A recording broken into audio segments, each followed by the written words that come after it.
the express written consent of the Oakland Athletics is strictly prohibited. So the Houston Astros have taken the field behind their starting pitcher, Dallas Keuchel. They will wear the all-white uniforms today with the orange and blue trim. And for the Athletics, they will have the gray pants and the green tops with the A and the gold piping. As Keuchel starts his warm-up tosses, and Vinny, he's got their hands full today. This Dallas Keuchel has really turned into something else. Remember, we saw him a couple years ago early in the year. He came on in relief against the A's right here in this ballpark, pitched pretty well, and then last year in the rotation. He's become their ace. Yep, no question. And he leads. And welcome, by the way. Thank you, sir. And happy birthday. I appreciate that. I'm kind of honored and excited to be working with you guys. This is fun. We'll deliver the cake a little bit later. All right, perfect. You said you like red velvet, right? I said I like pepperoni and sausage. The 27-year-old out of Tulsa, Oklahoma, and that is Dallas Keuchel. He won the Gold Glove last year, and he was 12-9 with a 2.93 ERA for the Astros, a team that was 22 games under 500 last season. Even better this year, Keuchel 5-0, a 1.87 ERA. That number leads the league. And he was the April Pitcher of the Month in the American League with an ERA less than 1 at 0.73. He's a ground ball machine. We'll see how it plays out. The A's in search of a victory today to win this series and get some momentum in advance of their series with the Tampa Bay Rays starting tomorrow night. Billy Burns will lead things off a 6-game hitting streak. The center fielder batting .339. And he usually swings at the first pitch. Keuchel from the middle of the mound delivers. And today's first pitch, a strike on the outside corner. The signature sinking fastball from Keuchel. And we welcome you to A's Baseball indoors in downtown Houston from Minute Maid Park. Up at the corners at first and third. The hands over the cap. The pitch. A half-hearted swing. And a miss. They checked at first to make sure, and it's 0-2. Jerry Meals with the balls and strikes. Paul Lemel at first. Jordan Baker at second. And Andy Fletcher, the umpire, at third. Mike Gallego coaching at third base. And Ty Waller at first for Oakland. Here comes the 0-2 pitch. Swing and a miss down and away. And Burns is gone on 3 deliveries from Dallas Keuchel. Chris Carter at first. Jose Altuve at second. Marwin Gonzalez, the shortstop. Luis Valbuena at third. They've got Colby Rasmussen left, Jake Marisnick in center, George Springer in right, with Jason Castro behind the plate. Keuchel actually gave up 4 runs in his last outing, a victory against the Blue Jays 8-4. And now standing in is Marcus Semien, and fastball burns the outside edge for strike 1. Marcus, a 7-game hitting streak, .313, 6 homers and 15 RBIs. And the next pitch is down and away. 1 ball, 1 strike. Hi, Ray. The new pace of the game is perfect for Dallas Keuchel. He gets the ball, he throws the ball. Can't step out supposedly anymore, so it helps him. 1-1 offer, swung on line, foul past first base. I'm doing fine, Vinny. How you doing? We got the birthday guy with us. I know. Happy birthday again, partner. Thank you very much, Ray. It's an honor to be here with you guys. I'm a little lost, but I'll be okay. It's the game is between those lines out there. 90-foot bases on radio. So same as always. Same as here is over there. So that's just a different venue, but it's perfect. 1-2, swung on, hit sharply through the left side, a base hit. And Semien has got an 8-game hitting streak. He's aboard at first base as he slaps it between Gonzalez and Valbuena. And that's exactly what the A's hope to get from Keuchel. Elevate the pitch. And when that happens, it doesn't sink. It's a hittable pitch. And Semien took advantage of it. It really is amazing with all the things surrounding Marcus defensively, how he's handled things offensively, and really has been quite a spark for the Athletics. And if people would just leave him alone, don't write about it, just let him play the game. He's going to get better and better. He's in a new position, playing exclusively at the one position. Now Josh Reddick stands in left on left, takes the fastball strike, and it's 0-1. Well, early in this game, you've seen 3 strike calls that are at the knees or even a little bit below. And that's not good for the A's because that's what Dallas Keuchel wants, and he's got those calls very early in this game. Could be helpful with Jesse Hahn as well because he's a sinker ball pitcher. Maybe it'll work both ways. Here's the 0-1. It's off the plate outside. 1 ball, 1 strike. Josh batting .315. 6 homers and 29 RBIs. They still overshift on Reddick. 3 infielders on the right side, even in this left-on-left matchup. Keuchel not overpowering. He'll touch 90. But works both sides of the plate. Fastball, slider, off-speed pitches. And the 1-1, a wave and a miss. The slow curve that time. And Josh out in front, and it's 1 ball and 2 strikes.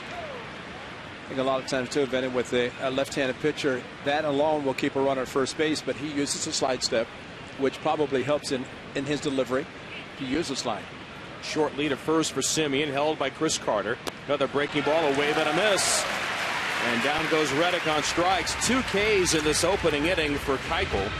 And that'll bring Billy Butler to the plate. You get so focused on the hard sinker, and yet Keuchel's showing that you don't get the league's best ERA without having other weapons.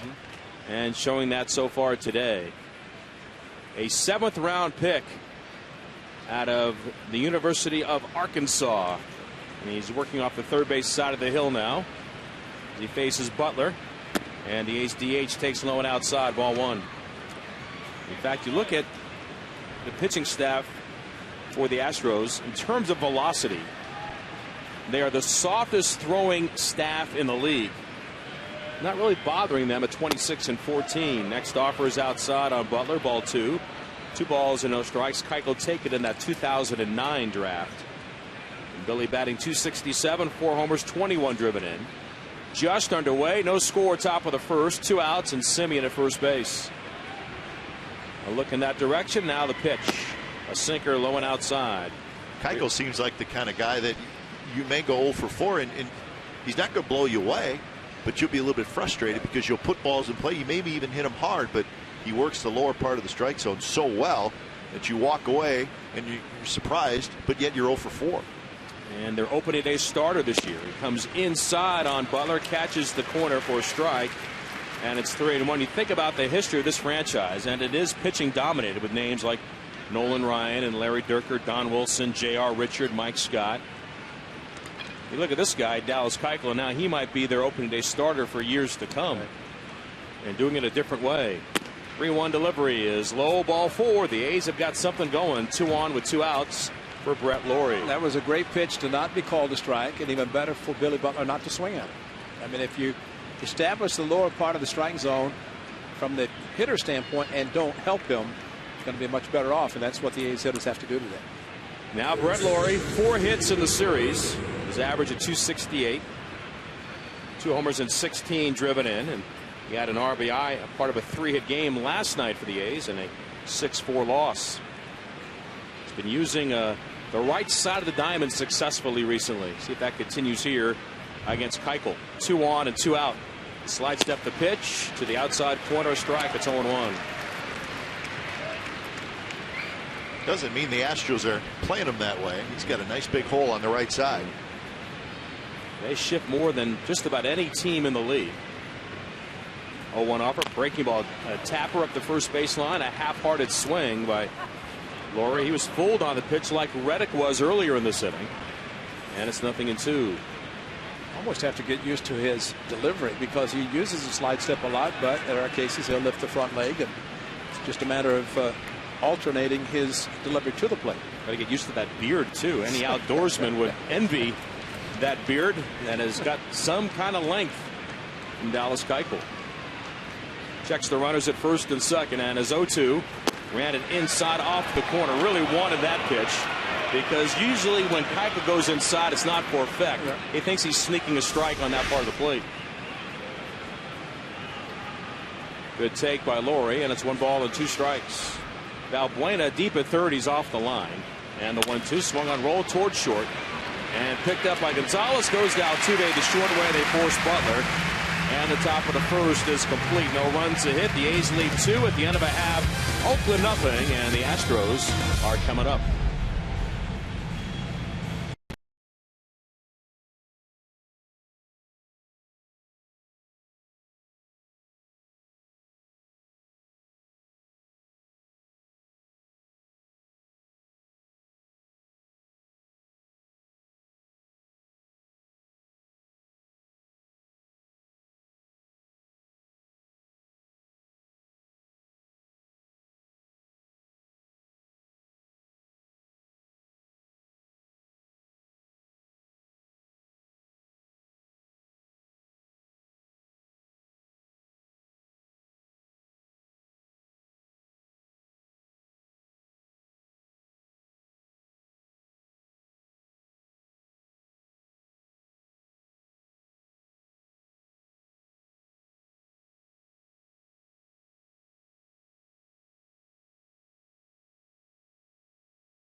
Select games, and everyone in your group will receive an A's replica batting practice pullover. For more information on available games or to book your group jersey day outing, call 510-638-GO-A's or visit athletics.com/jersey. The 25-year-old right-hander out of Groton, Connecticut, Jesse Hahn, with a mark of 1-3 and a 4.42 ERA. On the mound, his first appearance against the Astros was scoreless at the bottom of the first inning. And it's great you have that hometown down perfectly now. You've worked on it, and that's pretty good. He was mispronouncing the hometown. I got it right, and I apologize the last time. I know you did, but I just... It's a submarine capital of the world, you know, Groton, Connecticut. That's what I've been told. You're not the first person to tell me that. Oh, the people that you mispronounced too, right? Jose Altuve standing up with his .319 average. 5 homers, 24 driven in. And Hahn's first pitch, fastball off the outside corner, ball 1. Altuve, don't adjust your set. He's only 2 for 8 in the series. Yeah. A lifetime .349 hitter against the A's. Here's the 1-0. Low and outside. 2 balls and no strikes. Mark Canha at first base. Eric Sogard at second. Marcus Semien, the shortstop. Brett Lawrie at third, with Josh Fegley behind the plate. Craig Gentry in left. Billy Burns in center. Josh Reddick is in right. Here comes the 2-0. Fastball swung on, foul back. And it's 2 balls and a strike. I think we learned last night that for Jose Altuve, no matter where you throw the pitch, he will find a way to swing and make contact. In the 0-2 last night, it's head high. Sonny, great pitch. Just unbelievable. I mean, you can't waste a pitch unless you bounce it a foot in front of the plate, and that you might have success. The wind of the 2-1. Breaking ball outside. 3 balls and a strike. Gary Pettis, the pride of Castleman High School, coaching at third, and longtime Major League coach Rich Dower at first for the Astros, and their first-year skipper A.J. Hinch. Hahn looking for his first victory since April 18th. Back to the plate with the 3-1. Swung on, bounce toward third, coming in for his Lawrie. Gloves, throws on the run, and a nice play by Lawrie, retiring the speedy Altuve, and there's 1 out. With Altuve, you've got little time to think or wait, especially on a high bouncer off the front of the plate. And Lawrie, who has been very athletic, and we see him with the quick release. He's got plenty on the throws, Ray, but at times he loses his footing at third base. That was not the case then. Well, that time he was fortunate to avoid stepping on the bag after he caught the ball. He avoided it because that, we know, is very slippery, especially on top of the bases. So 1 out. Here comes Valbuena. Leads the club in home runs with 10. Left-hand batter who they acquired from the Cubs in the offseason. And Hahn's first pitch, slow curve and a good one, drops in for strike 1. That has been somewhat of a missing link for Hahn this year, that get-over curveball and the 2-strike chase curveball that was effective for him a year ago with the Padres when he won 7 games. His 1-strike offer. Sinker, over but low, and it's 1-1 on Valbuena, batting just .209. And the 10 home runs have collected him only 16 RBIs. Yeah. Playing third base again today. Pant legs pulled up. A's not quite the full overshift. And another breaking ball cut through and missed.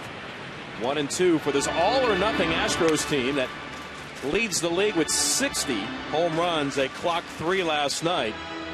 And yet they lead the league in strikeouts by a wide margin at 362. When they hit them out, though, they feel pretty good about themselves, and their record would indicate as such.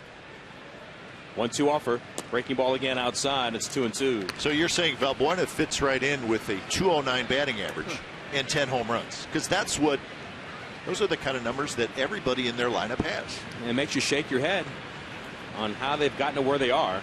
2-2. Little tapper right back to the mound on the front. Slow picked up by Hahn. An easy toss on to first, and Valbuena's retired for the second out, and that'll bring George Springer to the plate.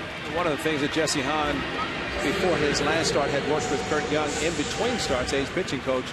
And you notice you have the center field camera. You can see as he comes to wind up, he takes the ball out of his glove and it has it out before he throws. And he looked at that and said that seemed to be a little bit abnormal from what he was doing with the Padres last year.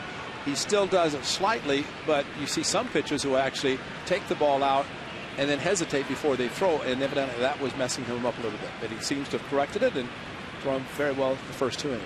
Now George Springer stands in, swings and misses at a 93-mile-an-hour fastball for strike 1. He swung hard, didn't he? It's what he likes to do. A 183, or rather 185 average, 6 homers and 15 driven in, and 5 walks in the series. Here's the 0-1, a curve outside. Now Ray, you referenced a center field camera, which you usually don't do when you're on radio with us. Why did you do? Because we know we're on Comcast Sportsnet California and the radio today. We see it. Here's the 1-1 breaking ball outside. 2 balls and a strike. That's right. It's our first simulcast breakfast with the Athletics and Glenn too. That's right. And it's special that on his birthday he comes in and has his presence in the booth. Sure. 2-1 pitch hit foul off to the right side by Springer, former #1 pick. Drafted the same year the A's selected Sonny Gray back in 2011. Jesse Hahn in a scoreless bottom of the first inning, looking to match zeros with Dallas Keuchel. That's what Scott Kazmir did back on April 24th when they went toe-to-toe at the Coliseum, and it was scoreless through 9 in that game. Here comes the 2-2. Fastball low and outside. Ball 3. Full count on Springer. Springer hard to figure out, isn't he? He'll swing crazy, and then he'll take 3 pitches that are 2 inches off the plate. He's patiently aggressive. Yeah. It's hard to imagine that up until a couple of strikes he could swing hard, but then settle down. 3-2 offer. Fastball swung on, hit off his foot, out in play, but it's a foul ball as it made contact with his body. And it stays at 3 balls and 2 strikes. And this is a kid that they think an awful lot of. And yet the walks are actually up this year. He's 3rd in the league. Yeah. How about that? But you watch him swing, you would never imagine that he'd be in the top 5 in total walks. He's a plus defender, but like many of his teammates, a long swing at the plate, and it's certainly been something that needs to be looked at anyway. I think if you're George Springer, to have better contact. 3-2 offer. Fastball on the outside corner at the knees, and Springer is gone a looking. He thought it was ball 4. Instead, he's pulled back by Jerry Meals. And it's a 1-2-3, bottom of the first for Jesse Hahn. At the end of 1, no score.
The A's and the Astros, no score in the finale of a 3-game series. Indoors in downtown Houston at Minute Maid Park. Josh Phegley will start things off with the Athletics. Phegley batting .237, home run and 4 RBIs. His ballpark opened up in 2000. The wind and the pitch. Swing and a foul at the plate by Josh, and it's 0-1. Phegley looking for a win as a catcher. So that's a great combination as a catcher and as a team. He was back there for some close games this year, but the only victory he has is the only victory the A's have against a left-handed starter. That was Ross Detweiler of Texas in the 3rd game of the season. The A's are 1-8 against left-handed starters. And for Phegley, he's 1-10 as a starting catcher. Right-hand batter with power. The wind of the pitch by Keuchel. A swing and a miss, a good sinker away. And He's ahead of 0-2. You cannot have that swing against a sinker ball pitcher because, and it's really kind of unfair because Fairley does not get a lot of consistent at bats. But when you try to open up against a sinker, you're bringing the bat with you, and you're really eliminating the possibility of driving the ball in the opposite field. Begley has only 38 at bats this year. Another sinker outside off the plate. That's 1 ball and 2 strikes. Keuchel seems, and Castro working with him, as was the case with Brett Laurie. They threw the fastball inside, then went away, and they tried to roll over and hit the ball in left field, hit the shortstop. That's what Castro does with this guy. 1-2 breaking ball hit on the left side. To his left, Valbuena gloves on to first in time. And there's 1 out. And here comes Mark Canha playing today against the lefty. Max Muncy has done a very nice job for the A's, a guy that's been a part-time player and using the middle of the field. Although he did turn on one last night for the home run, his second in the big leagues, but really have liked his approach so far. Well, just reacting on the fastball in last night with the 2 strikes, that, you know, hit right center for the home run, and then going opposite field, staying on pitches, getting nice walks, and then turning on a fastball that looked like it's going to get by him. A Texas native, played in front of family and friends here in Houston. And now Canha stands in, takes low and outside, ball 1. We'll see one of those young guys, too. Doesn't seem to chase pitches out of the strike zone. And when you see that from a young guy, it's always kind of exciting because young guys tend to chase a little bit. 1-0 pitch to Canha, swings, and he fouls it off to the right. 1 ball and 1 strike. Looks like he's got a pretty good idea up there in a very short time in the big leagues. 1 home run at AAA, and he's got 2 now in the big league. So Max making the most of his opportunity in the absence of the injured Ike Davis. Mark with 5 homers and 15 RBIs. They're actually platooning him. He has good at bats against lefties as well. Here comes the 1-1. It's off the plate, low and outside. Castro thought he had the call, but he didn't get it. That's 1-2 on Mark. Trying to get this bat going as well. Just 2 for his last 34. Fighting a little bit of a flu bug, which again has made its course through the A's clubhouse. 2-1 offer, off speed outside. And now 3 balls and 1 strike. 1 walk in the first inning from Keuchel, averaging almost 4 ground balls for every fly ball. And it's 3-1. Swung on grounder right back to him. He won the Gold Glove, just showed why.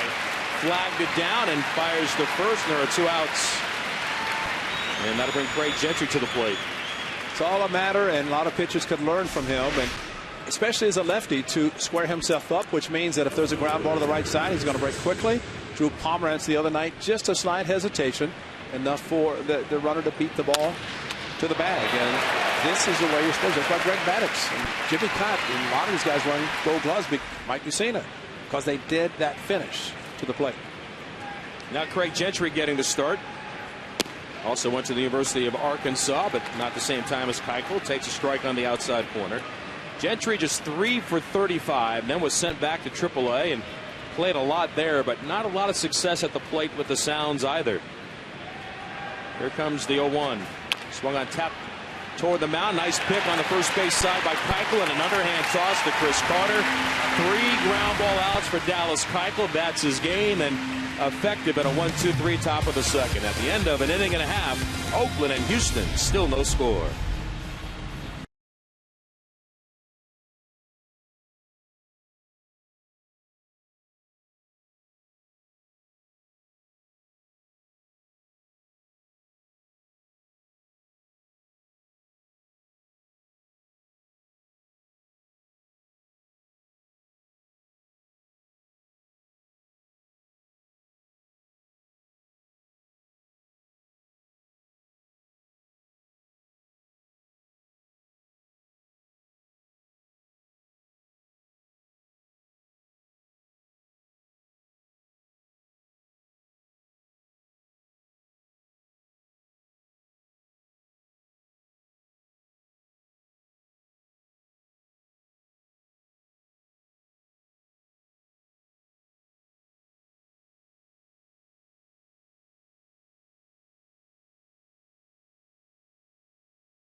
Major League Scoreboard brought to you by the beautiful Waterfront Hotel in Oakland's Jack London Square. We invite you to visit www.waterfronthoteloakland.com and enter their promo code baseball, and you can save on your next stay, like maybe coming up on Memorial Day when the A's are home hosting the Tigers, and next weekend against the New York Yankees. Evan Gattis standing in against Jesse Hahn, scoreless in the bottom of the second. And Hahn to the plate. And Gattis takes outside of ball one. The one batter in the lineup that has a little bit of experience. Both were in the National League last year. He was 0 for 3 as a Brave while facing Jesse Hahn as a Padre. Outfield straightaway and deep on the White Bear. And the offer swung on, high fly ball, but not deep. In the left and waiting for it as Gentry comes in a few steps and makes the catch. There's one out. Yeah, I think his lumberjack approach is why he hit the high fastball off of Clippard in Oakland. You know, most guys would get under it, but he's able to get on top of it. It's still hard to imagine a hitter doing that, but he's one of the best at it, especially in a crouch position, to come up and tomahawk the ball the way he did. It's only 315 feet to the left field corner with that out-of-town scoreboard, a 19-foot high wall to negotiate. Then it extends up to 25 feet in left center. Now Colby Rasmus standing in. That upright stance fouls back the first pitch. And a strike one. Rasmus went deep last night against Fernando Abad, and the A's were down by a run, and Rasmus extended things. Eventually the Astros winning 6-4. A famous Towels Hill in center field in play a couple of nights ago for Sam Fuld. A big curve, a swing, and a miss. Rasmus with 8 homers and 16 RBIs, batting .243. Oh, the pitch he hit against Abad last night, Stephen Vogt said, I was almost in the right-handed batter's box on the white line. Abad just would not finish the pitch, and unfortunately it left. 0-2. Swung on late, foul back off to the left. Ray, you wanted to go down there and slide Vogt further even more. Yeah. I mean, but you know, Stephen Vogt tried to get out and then he was literally, and he was so upset he actually backed off about 20 feet from home plate after he saw the ball leave the yard. Because that was a huge home run. That was huge, 2 runs, because that's the difference, 3-1 in the 9th inning. 0-2 curve, misses outside on Rasmus. 1 ball and 2 strikes, and that has been an issue for the A's. Eric O'Flaherty didn't really pitch like the A's thought he could, or he expected to. He's on the disabled list with the shoulder fatigue, and Fernando Abad is very inconsistent against the lefties. 1-2 curve, swing, and a foul. Just got a piece of it and nicked it at the plate. And of course, last night, then the A's scored 2 in the top of the 9th, which always seems to happen. Get close, but not quite close enough after the 2 home runs in that 9th inning. And that was against Luke Gregerson, who was unavailable today to close in a close game later today. A swing and a bouncing ball on the right side, backhanded by Canna. Underhand toss to Hahn. He's over to cover in time. 5 up and 5 down for Hahn in this scoreless game, and now here comes Chris Carter. Now that was a very good play by Mark Canna, but you have the shift. You have 3 to the right side. He could shake hands with the second baseman Sogard. There's no reason, and that's where the familiarity needs to happen with this ball club, so a first baseman can look and see where the second baseman is and know that he does not have to range that far. He can go to the bag because Sogard's ready to catch it. A much easier play, 4-3 versus 3-1. I just think there's been so many infield combinations, and that's part of the reason why. I agree 100%. Now Chris Carter stands in, and a fastball from Hahn is down and in, ball 1. Put Muncy over there. He's ranging almost to second base like Barton did a couple years ago. Stand on second. Or Brandon Moss did. Yeah, exactly. They all do it, and it's just too many different moves. 1-0 curve. That one high to Carter. 2 balls and no strikes. And you saw after that play, Canna and Sogard talking about it. I asked Mike Gallego, I said, how did you do it? He said, I constantly told McGuire at first, here I am, Mark. I'm standing here. Look at me. There's a 2-0. Fastball strike to the outside corner. Carter launched one to left field with one arm last night against Sonny Gray on a 3-2 pitch. Gave them an early 2-0 lead. A's are certainly familiar with the big-time power of Carter. Played for Oakland for a couple years. Takes low on a sinker, ball 3. 3 balls and a strike. Well, you can believe A.J. Hinch when he says that this club is only a home run away from getting back in the game. Normally, you think a big hit, but they're looking at home runs, and that's, you get a runner on base. And I think guys maybe are pitching a little bit more carefully because you don't want to walk somebody to get in front of a potential home run hitter. 2 outs, nobody on for Houston. No score in the second, and the 3-1 offer is swung on, rolled over toward the shortstop. Semien takes it to his side, throws low to first, and Canna cannot dig it out. And that'll be error number 16 charged on Marcus Semien. He came around the baseball, and he threw like a changeup over to first base. Didn't have a lot on the throw, and he has plenty of arm. And he had plenty of time with Carter as well running up the first baseline. And it's a play that simply has to be made, and it wasn't. You know, he short-armed it, and I think he's thinking about now every time he gets a ground ball, and especially one in which he has a lot of time, and that one he did. And to be honest, the throw was far enough out in front. Unfortunately, bounced far enough that maybe Canna could have handled it, but probably did not expect it to be bounced. But he made his best throws a couple of nights ago when he had to hurry. Came across the bag for a double play and another one that he charged. But his arm angle, and this time he threw another sinker. Now Jason Castro, he homered last night as well against Abad. Left-hand batter, and a curve is in there for a strike. It's 0-1. Castro with a .225 average, 5 homers and 8 RBIs. The A's last night, the one positive out of a 6-4 loss is the string of consecutive games with an error ended at 14. And today they're charged with their 44th error in just their 42nd game. The stretch by Hahn, and the righty fires, and the sinker stays off the plate inside, and it's 1-1 on Castro. Well, if you were just watching that play, you would say, boy, I don't know, maybe he doesn't have the arm strength. But we know that he's got plenty of arm strength to make that throw. It gets when there's more time for the play, that's when it seems like it's more unpredictable for Marcus. Here's the 1-1 offer. Down and in. Now neither team took batting practice today, but the A's were on the field today, working infield again like they did at the Coliseum a few days ago on a homestand. Well, when Bob Melvin took over, the one thing he did, even if they didn't take BP, he wanted them to take infield to get out on the field and get the blood circulating instead of just standing in the clubhouse and showing up for the first inning.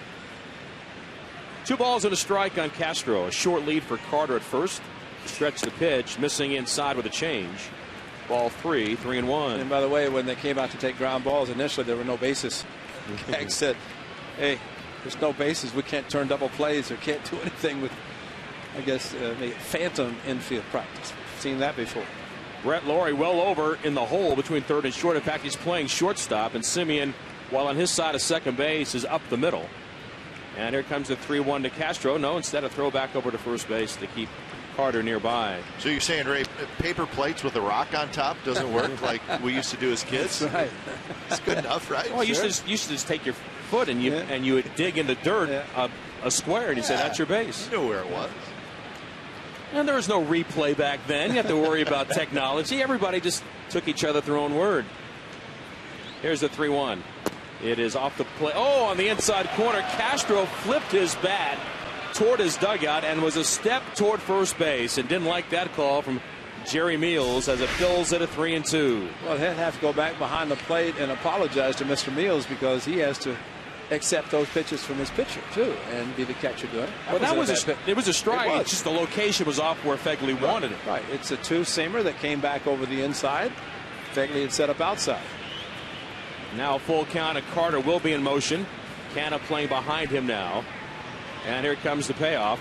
A curve, a swing, and a miss, and the inning is over. And Castro has a couple of words for Jerry Meals on his way back toward his own dugout. No runs, no hits, an error. A man left onto the top of the third. And Glenn Kuiper's radio play-by-play debut. We're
Fans get an A's Road cap presented by Comerica. Just visit athletics.com/tickets.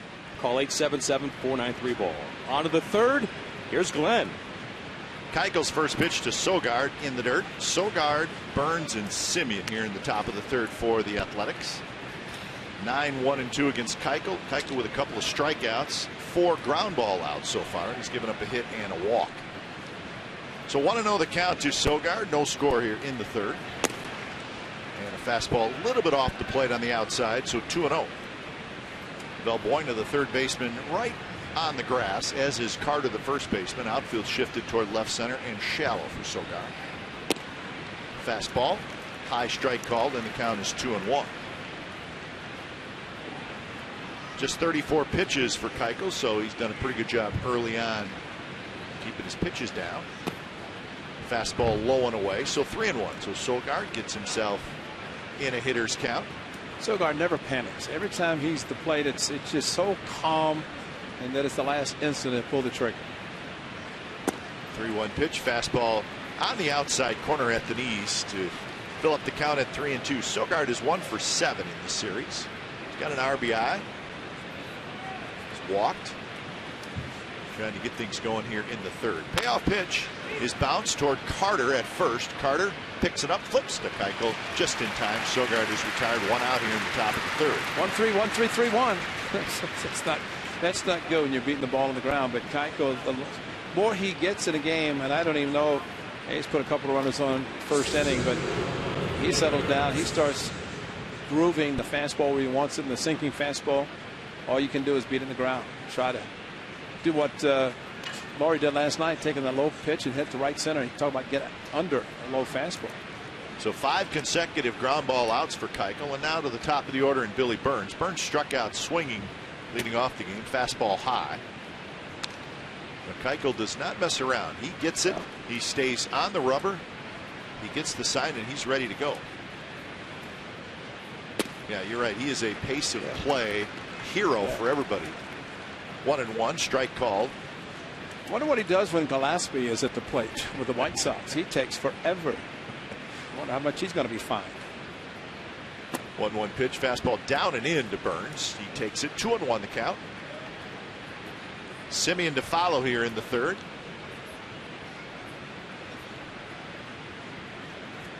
Burns, the switch hitter. He's 2 for 4 in the series. Swing and a miss and a fastball that was a little away, and the count is even 2-2. Actually, back-to-back pitches. Burns has stepped out of the batter's box and readjusted the batting gloves and taking time that he's not really allowed to. Corner infielders were in. Now they take 3 or 4 steps back. 2-2 pitch, chopped slowly foul down the third base line. Bat boy comes out to grab it. When the ball leaves Keuchel's hand and you're the hitter, you're seeing it where? You think you're seeing it around the thigh, belt or the thigh, then by the time you start your swing, it's down below the shins? Well, and if you see it really thigh down to the knee, you should let it go, because it is going to sink out of the strike zone. That's what Billy Butler did in walking on a 3-1. Pretty good sinker, but he wouldn't offer it. Burns waits. The 2-2 pitch from Keuchel. He kicks and delivers. Swing and a miss, and he got him with a changeup, and it was a good one. Strikeout number 3 for Keuchel as he gets Burns for the second time. And this has always been my feeling, that with the lefties, their arm angles creates a lot of movement with the pitches, and to the point that it sinks and sinks down and away from right-handers, and that's why with Jamie Moyer, more left-handers started to hit against him and had better success until he developed a changeup to those guys. First pitch to Marcus Semien is a fastball outside. No score, top of the third. Rubber game of this series between the A's and the Astros. Semien had a base hit in the first inning. Changeup is low. Semien takes it. 2-0. Are you adjusting to nobody talking in your headset during the game? They don't know. I'm just trying to get through this half inning. He doesn't talk to us. He doesn't bother us. Semien waits. The 2-0 on the outside corner for a strike, and Jerry Meals, pretty good pitcher strike zone today, wouldn't you say? That's what you call a getaway day.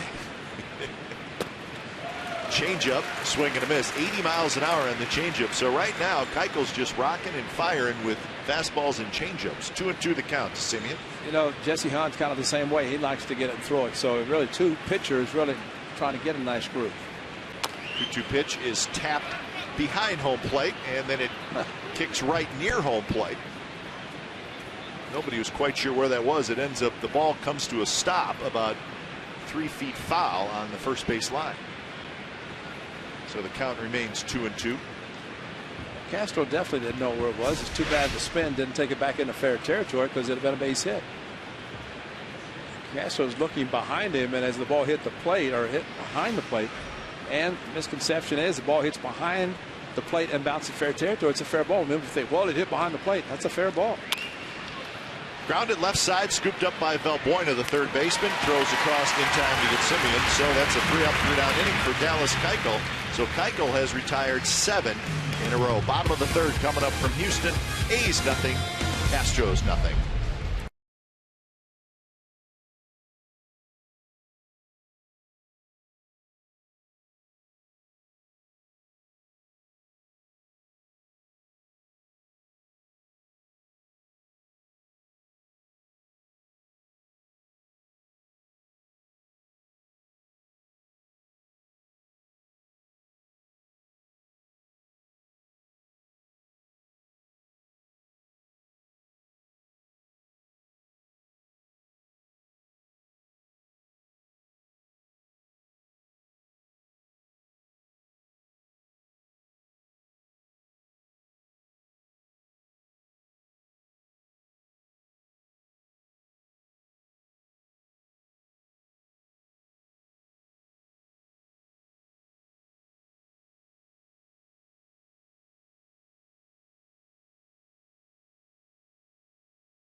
And Thursday, May 28th, against the Yankees, 15,000 fans received the one-of-a-kind Stephen Vogt referee bobblehead driven by Chevrolet, which features audio of Vogt's referee calls and the famous fan chant. If you believe in Stephen Vogt, get your tickets now by calling 877-493-BALL or visit athletics.com/tickets. That's 877-493-BALL.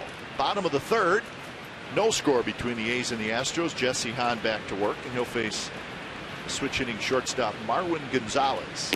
First pitch, fastball in there, first strike to Gonzalez. Marisnick to follow, and then the top of the order, Jose Altuve. A couple of strikeouts for Hahn.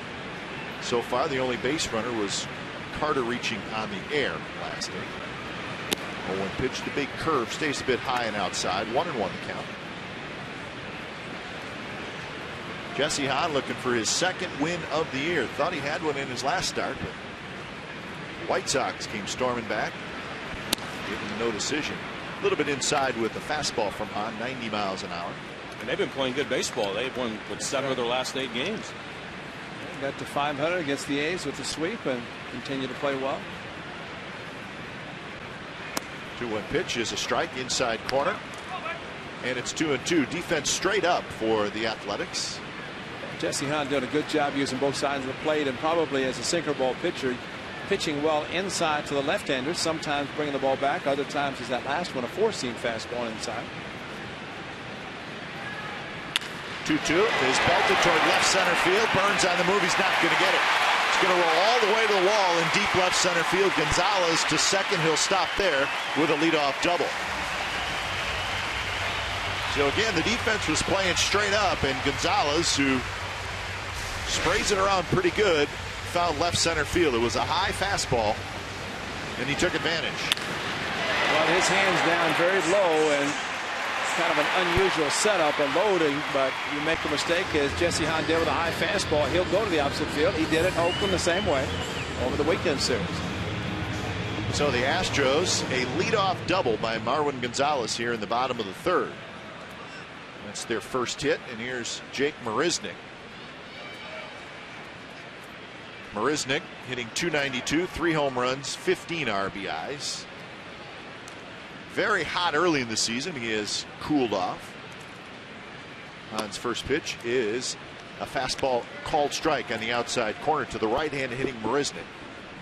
And now Fegley and Hahn are going to have a chat. We've seen quite a bit of this lately with A's catchers and pitchers when there's a runner at second base. Now, Dallas Keuchel may not have the reputation of, let's say, Felix Hernandez or one of the elite pitchers in the American League, David Price, but he is so effective that the A's really, this is a tough spot. They've got to find a way to prevent this early run from scoring, because it doesn't seem like there's going to be a lot of runs at all today. And I was surprised Marisnick, he may be bunting now, was not on the first offer. He may be trying to get him to hit the ball to the right side, but I was surprised he wasn't initially sacrificing.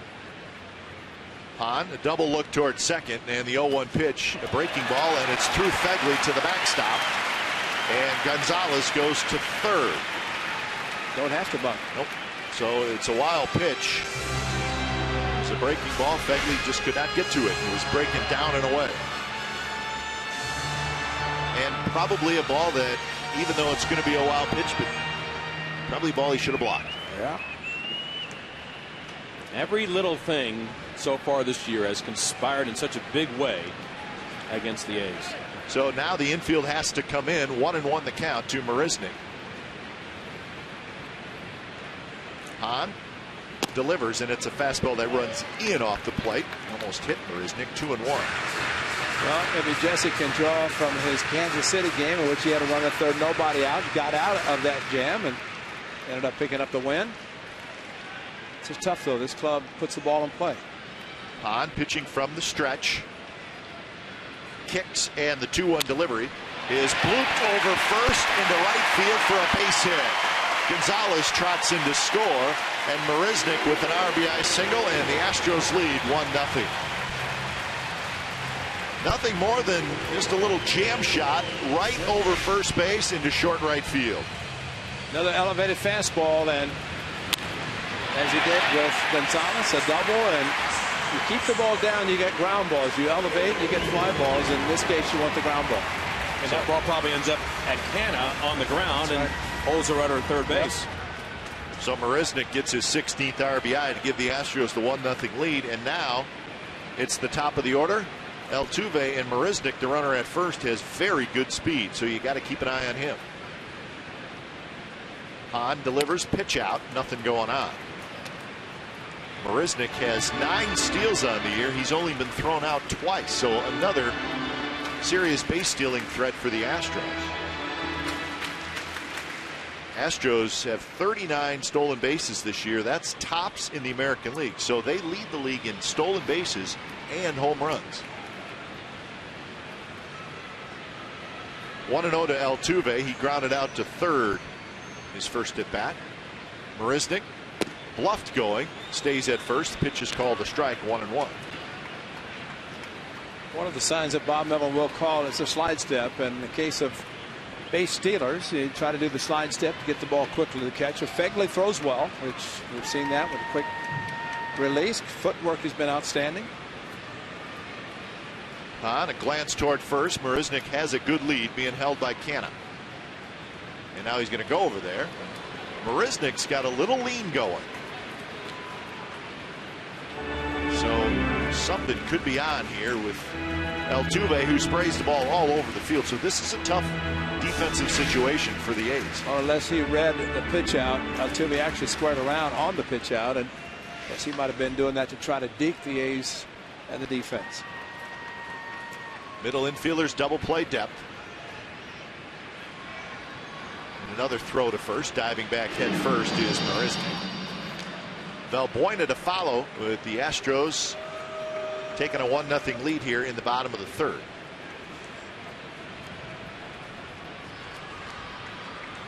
Burns in center, shaded toward a little bit toward right center. Not a lot for Altuve. Real tough guy to defend. Stands far off the plate. Marisnick not running, and it's bounced slowly. Laurie charges. He's got it. He'll throw to first on the run. Makes a nice play to get Altuve. Marisnick to second, now with one out. So Laurie charged in and to his left and made a nice play on the run. But now a runner in scoring position for Valbuena. Valbuena bounced out to Hahn in the first inning.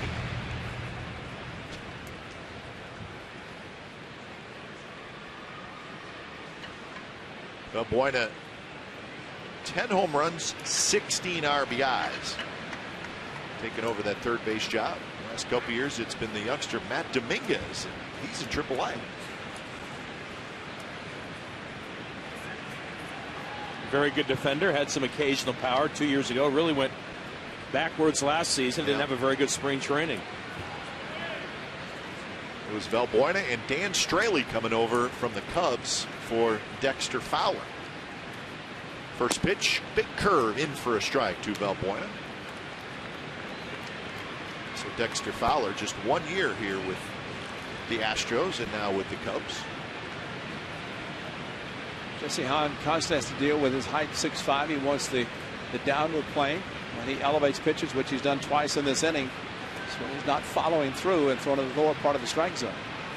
Simeon trying to hold Marisnick near second base. Pitches in the dirt, blocked by Fegley.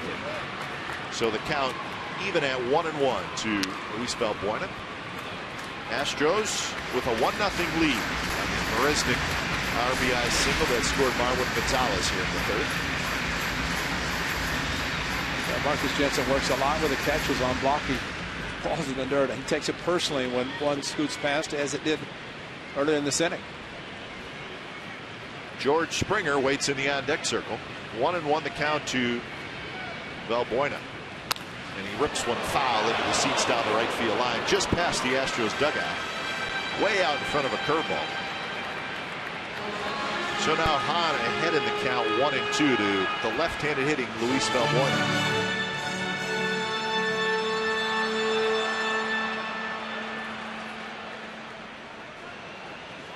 Valbuena, slightly open stance.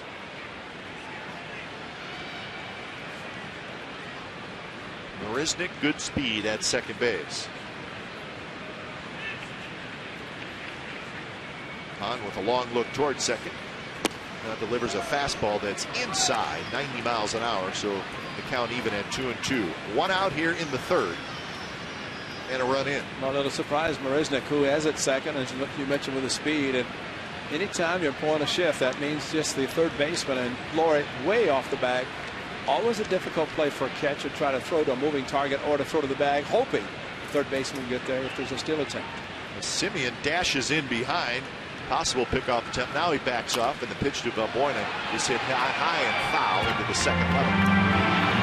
I think this is where you can throw out the old concept of, well, as a left-handed batter, easier for the catcher to see, but you also factor in where the third baseman is playing. And in this case, with the shift, Laura is way off the bag. Yeah, he's off the bag and back quite a bit, and it would be a foot race to third, and Marisnick is very fast. Catchers don't like that. I mean, it makes it difficult. You want to at least throw to a body. The bag is there to throw to, but the body is more important.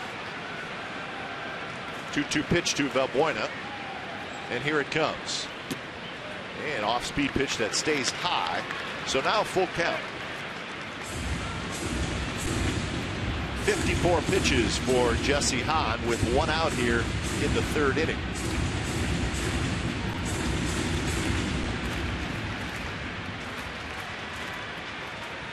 Started with the double by Gonzalez, Marisnick the single, Altuve the ground out to get Marisnick to second base. Long look, and the 3-2 pitch, curveball hit down the left field line. That could be trouble into the corner, and it is foul. There's just very little room between the sidewall and the foul line, and somehow it landed right in between there. So the count remains 3-2. Valbuena, slow walk back to pick up his bat.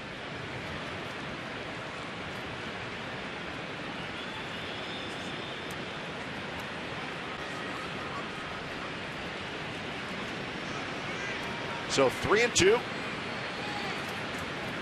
I'm trying to keep the damage at 1 run.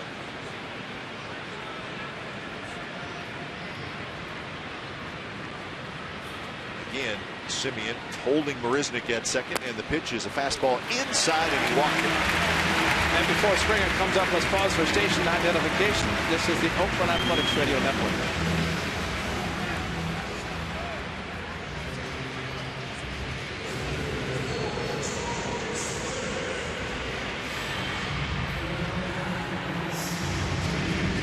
So Valbuena with the walk, 2 on and 1 out with a run in here in the bottom of the 3rd for the Astros. And now it's the heart of the order and George Springer. And here just concentrate on 1 out if a ground ball is hit.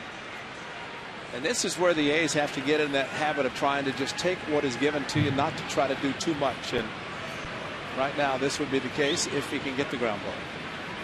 Springer struck out looking in the 1st inning. And the runner goes. Marisnick is going to be out at 3rd. Marisnick trying to, little sneak attack, tries to steal 3rd, but Fegley throws him out, and that's a big 2nd out. Your 2nd out, and you get a guy out of scoring position. And he had him by 10 feet. I mean, what a strong throw by Fegley. Is more of third base umpire. And Fletcher just making sure the tag was applied, which it was, and good job by Brett Lawrie. So the pitch was called a strike to Springer, but a huge out with Lawrie putting the tag on Marisnick. So 2 outs. Valbuena still at first. Big curveball, and Springer takes that big swing, and he missed it. And Valbuena wasn't trailing behind him as well, so either Marisnick missed the sign thinking hit and run, or he was just going on his own and didn't really have a great jump. I think it was on his own, and really waited a batter too long, because I was shocked he didn't attempt it with the at least to get the 3rd less than 2 outs with a shift. And with Valbuena. Yep. So 0-2. Hahn will throw to 1st to keep Valbuena close. It's a good point, Vinny, because a lot of times a runner at first base will look and just kind of turn sideways to watch the runner at 2nd. Most guys have green lights, and if you take off, you go. And at least he could have been in scoring position, but good play all around for the Athletics. 0-2 to Springer. Valbuena with his lead, not a real big lead at first. The 0-2 pitch is a fastball swing and a miss right by Springer. So Hahn limits the damage as the Astros get the 1 on Marisnick's RBI single. So we're on to the 4th inning. From Houston, it's the Astros 1 and the Athletics nothing.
Men's Warehouse will donate $100 to Year Up.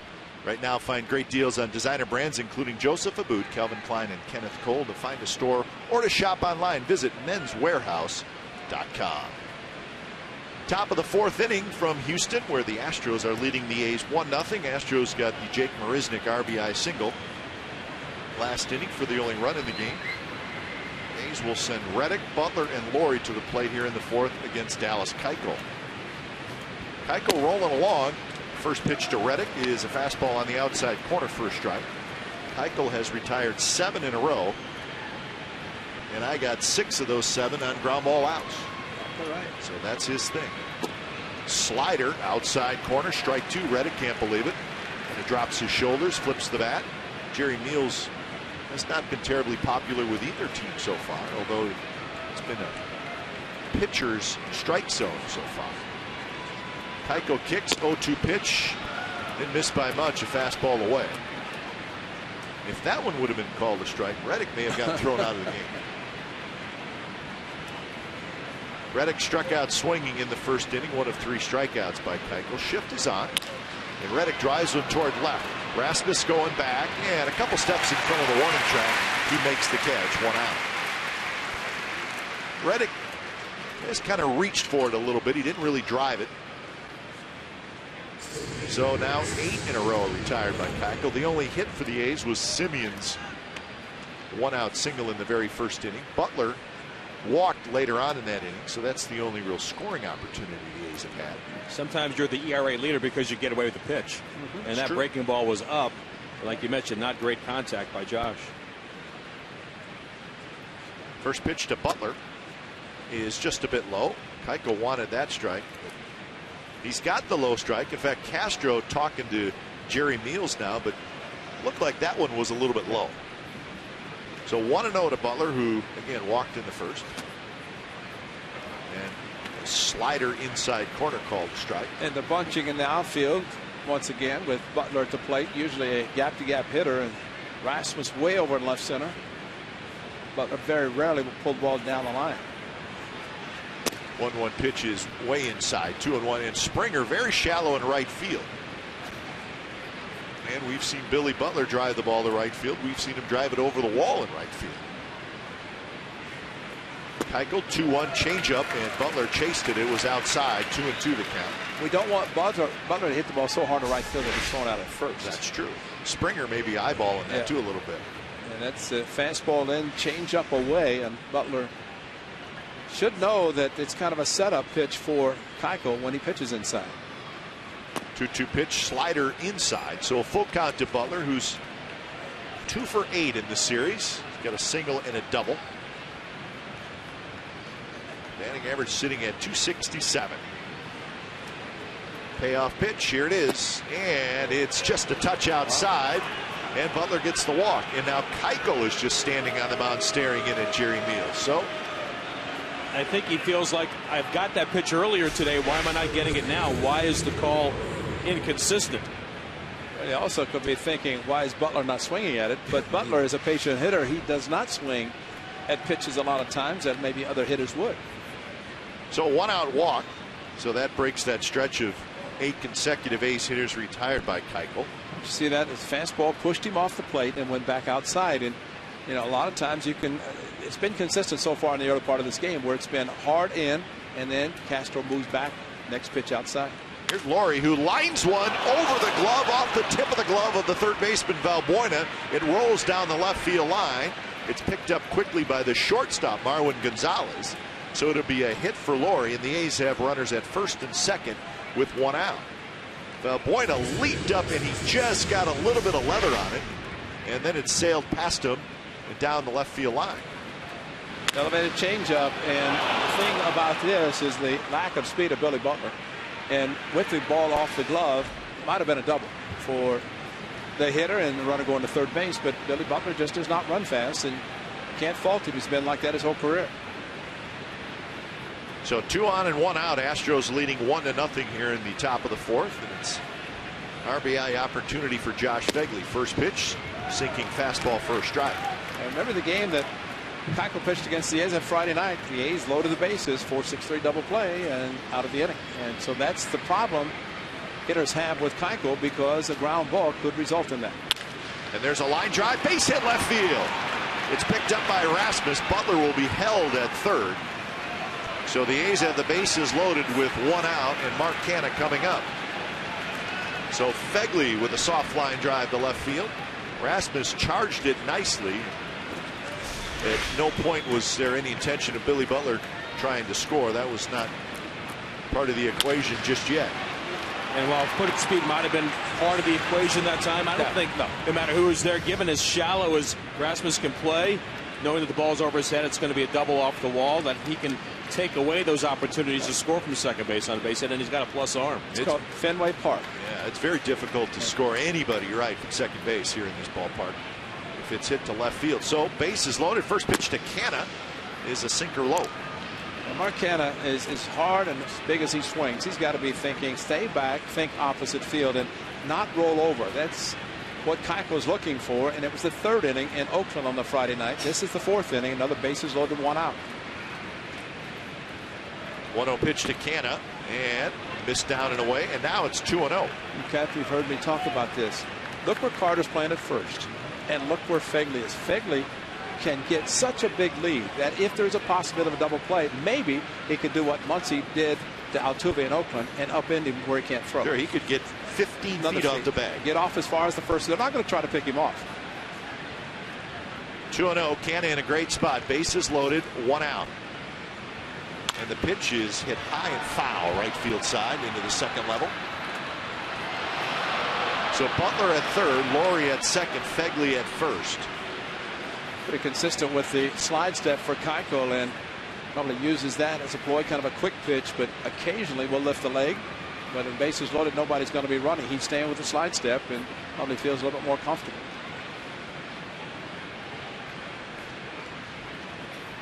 The 2-1 pitch, fouled straight back by Canha, and Canha a little frustrated. He got a pitch to hit. It was a fastball out over the plate, and he fouled it straight back. So now the count is 2-2. Canha trots back to the on-deck circle. He's going to get a little more pine tar. That's usually not allowed. I did ask Jerry Meals, but unless it's a broken bat, you're not supposed to go back. He said, Mr. Meals, may I get some more pine tar, please? So 2-2. So a big point in the game, even though it's only the top of the fourth inning. You may not get a lot of scoring opportunities off Keuchel, and the A's have a great one here. Keuchel kicks, 2-2 pitch inside with a fastball, and now it's 3-2. And think away. Think away. And if he stays in the pattern, which he's done, it should be something away, either fastball, changeup. So far to dime for this afternoon, Castro's not backed up. Back-to-back pitches inside. Good arms in the outfield for the Astros. Payoff pitch is tapped back to Keuchel. He turns, throws home, out there, back to first, save! So Butler's out at home, but Canha keeps the inning going by just beating the throw to first base. Very close. In fact, A.J. Hinch says, hold on, I want to check this. Well, the ball, fortunately, from the A's standpoint, whether see it with the challenge, but the thing about it was a high chopper in front of the plate, so that slowed everything down. And they're going to let it stand. So Butler forced at the plate. So it's just a big chopper right back to Keuchel, and he made the good throw home, and Astros throw back to first just a little bit late. And I hate to say it, but this is kind of the way the things are going for the A's, because that ball gets by Keuchel, hit that slowly, probably an infield hit, and the A's score a run. Now they have to do it with 2 outs. Here's Gentry. First pitch to Gentry is hit on the ground to the shortstop. Gonzalez shuffles to second, side retired. So the A's have the bases loaded, 1 out against Keuchel, and he shows why he has the best ERA in the American League. He gets out of it, so the A's do not score. Bottom of the fourth coming up. Astros 1, Athletics 0.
1-0. A's let a great opportunity slip by in the top of this inning with the bases loaded, 1 out, but they could not score against Keuchel.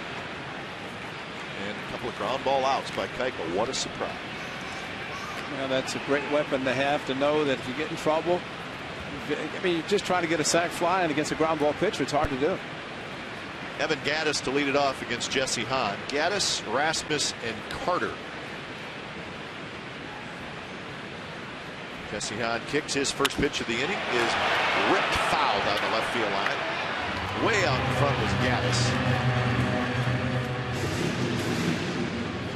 So a couple of runs and a couple of hits in the third inning for the Astros for the only runs in this game.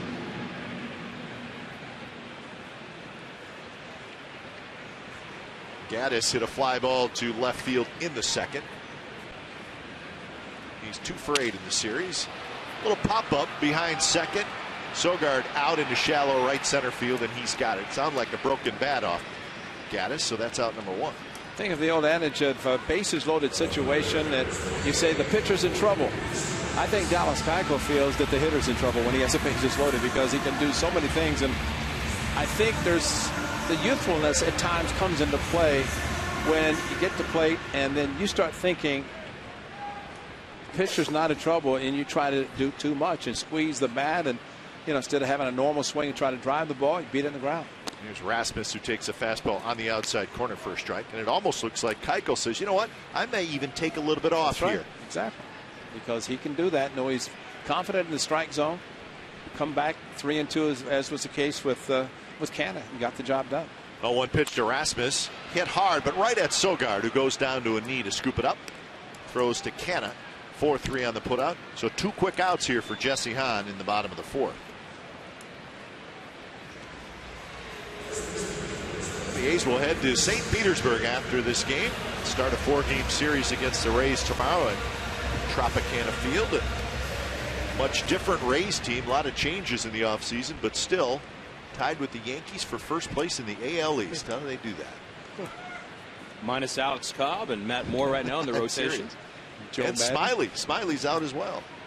First pitch to Carter, and it's a slider outside. So the Rays always interesting. They're 22-18, even though a whole bunch of new names on their roster. 1-0 pitch to Chris Carter. Carter had a good swing and a fastball. He fouled it straight back. Carter reached on an error in the second inning. He's 1 for 8 in this series, so that only hit was that long 2-run homer last night. Shift is on. And a fastball outside corner. Good pitch by Hahn, called a strike. 91 miles an hour. So 1-2.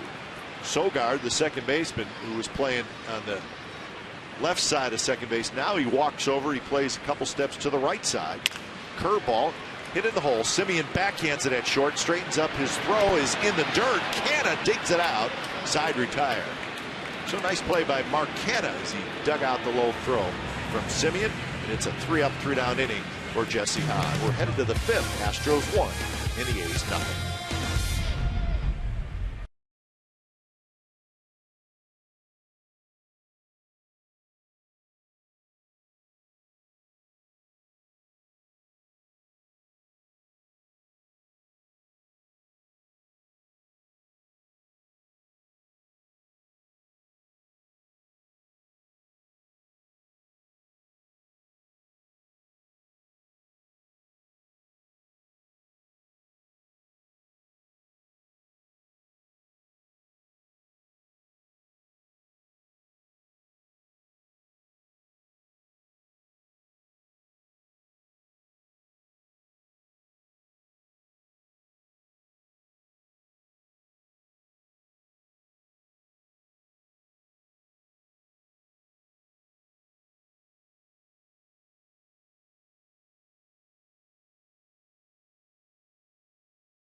Top of the 5th inning from Minute Maid Park. It's the Astros 1. It's the Athletics nothing. And let's hand it back over to Vince Cotroneo. Vinny.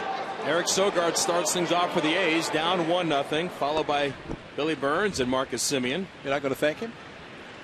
It goes without saying, right? And left on left, and Sogard takes down and in, ball 1. See, Glenn did some radio play-by-play. The sun is still shining. I mean, nothing. Actually, the sun came out. It's been overcast. Oh. 1-0 offer. It is upstairs on Sogard. 2 balls and no strikes. I was stressed out all morning. I'm glad I got through those 2. You got another inning to go still, by the way. Yeah, but I'm -1. That's the problem. In hockey, I'm -1. Here comes the 2-0. Swung up, bounced to first and right at Carter on 1 hop. He'll take it himself. Another ground ball out for Dallas Keuchel. The numbers just keep on growing for him. That is 7 ground ball outs. And here comes Billy Burns trying to extend the hitting streak to 7 games, but he has K'd twice against Keuchel, who's clean to that 1-0 advantage. Jesse Chavez tomorrow against Alex Colomé of the Tampa Bay Rays under the big top. Tropicana Field tomorrow. First pitch at 4:10 on the A's radio network. First pitch to Billy is down and away, ball 1. Guy Haberman will join us tomorrow. It's like we put names in a hat. We keep on pulling out names.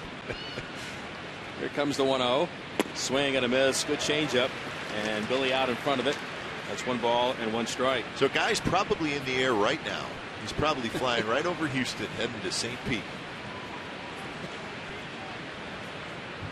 He'll be there. He will be. If not already. Pre-game coverage at 3:30. Here comes a 1-1. Swing and a miss. Stayed with the changeup. And it's 1 ball and 2 strikes. Actually, it's 9 ground ball outs for Keuchel. Actually, too many. But that's what happens. And guys know going in. And Darren Bush, his hitting coach, can talk till he's blue in the face about what this guy does. They know.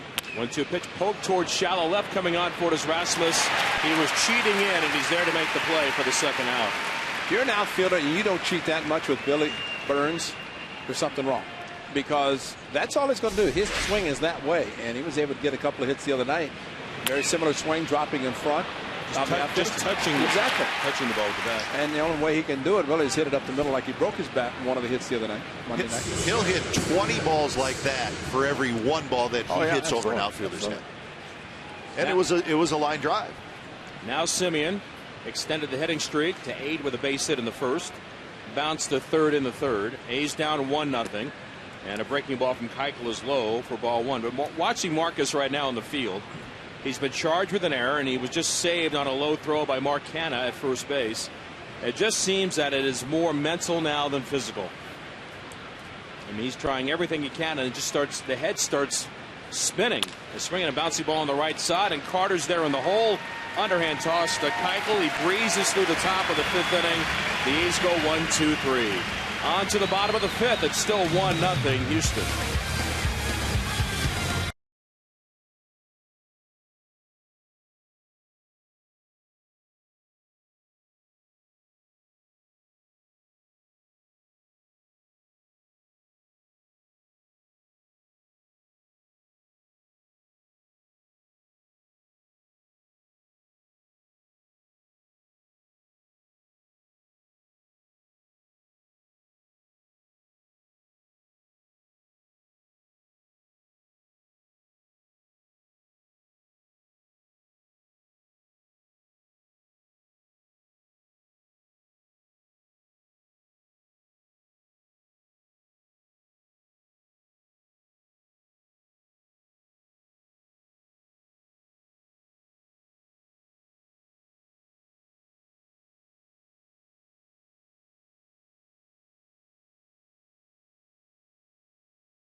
2-0 score. The Astros in front.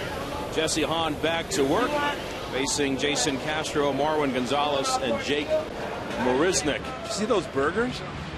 Wow, that's good food. Not the A's cap. They had a triple burger.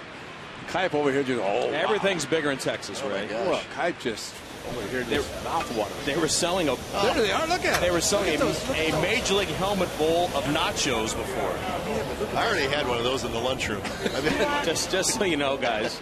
Those are big burgers. We're also on radio today. That's all right. We just described it. First pitch to Castro, down and in, ball 1. I did say big burgers. You did. For those radio listeners. 1 run, 2 hits for the Astros. No runs, 3 hits, 1 error for the A's. Oakland has stranded 5 so far, including the bases loaded against Dallas Keuchel. The right-hander's 1-0 pitch to the outside corner, a strike. And it's 1-1 on Castro. Went down swinging on a curve back in the 2nd inning.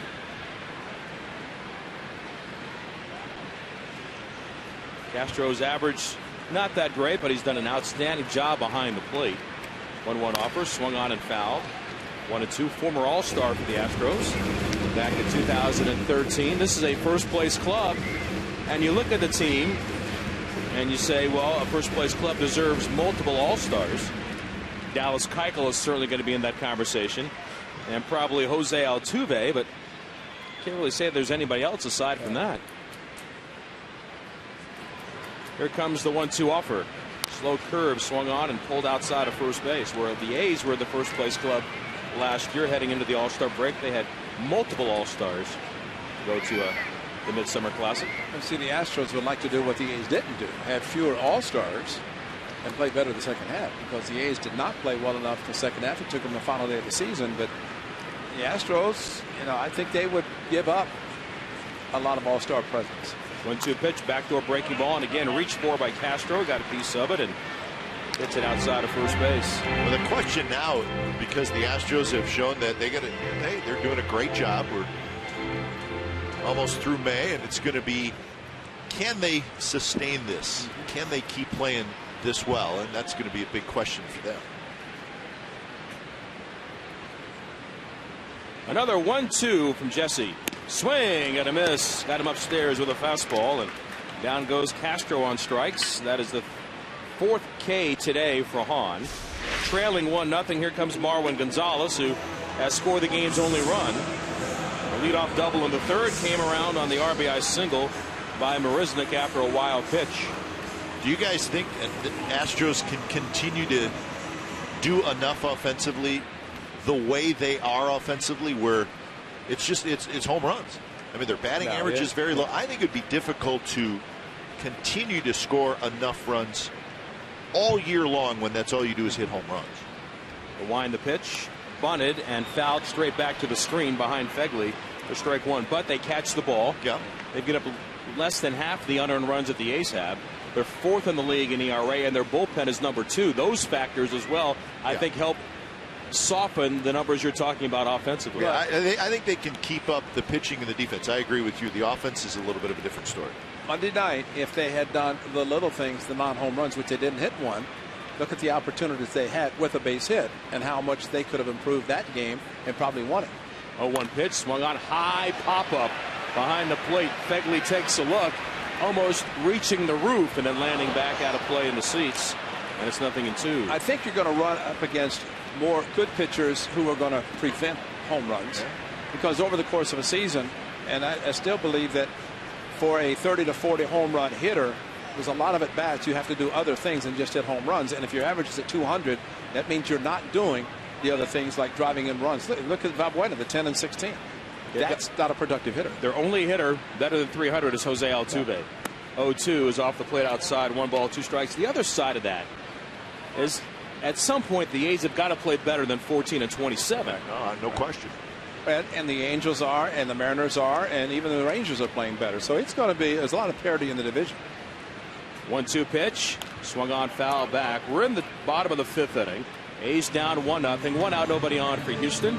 Hope you're enjoying our first Comcast Sportsnet California / A's Radio Network simulcast. It's like the A-team all over every day, huh?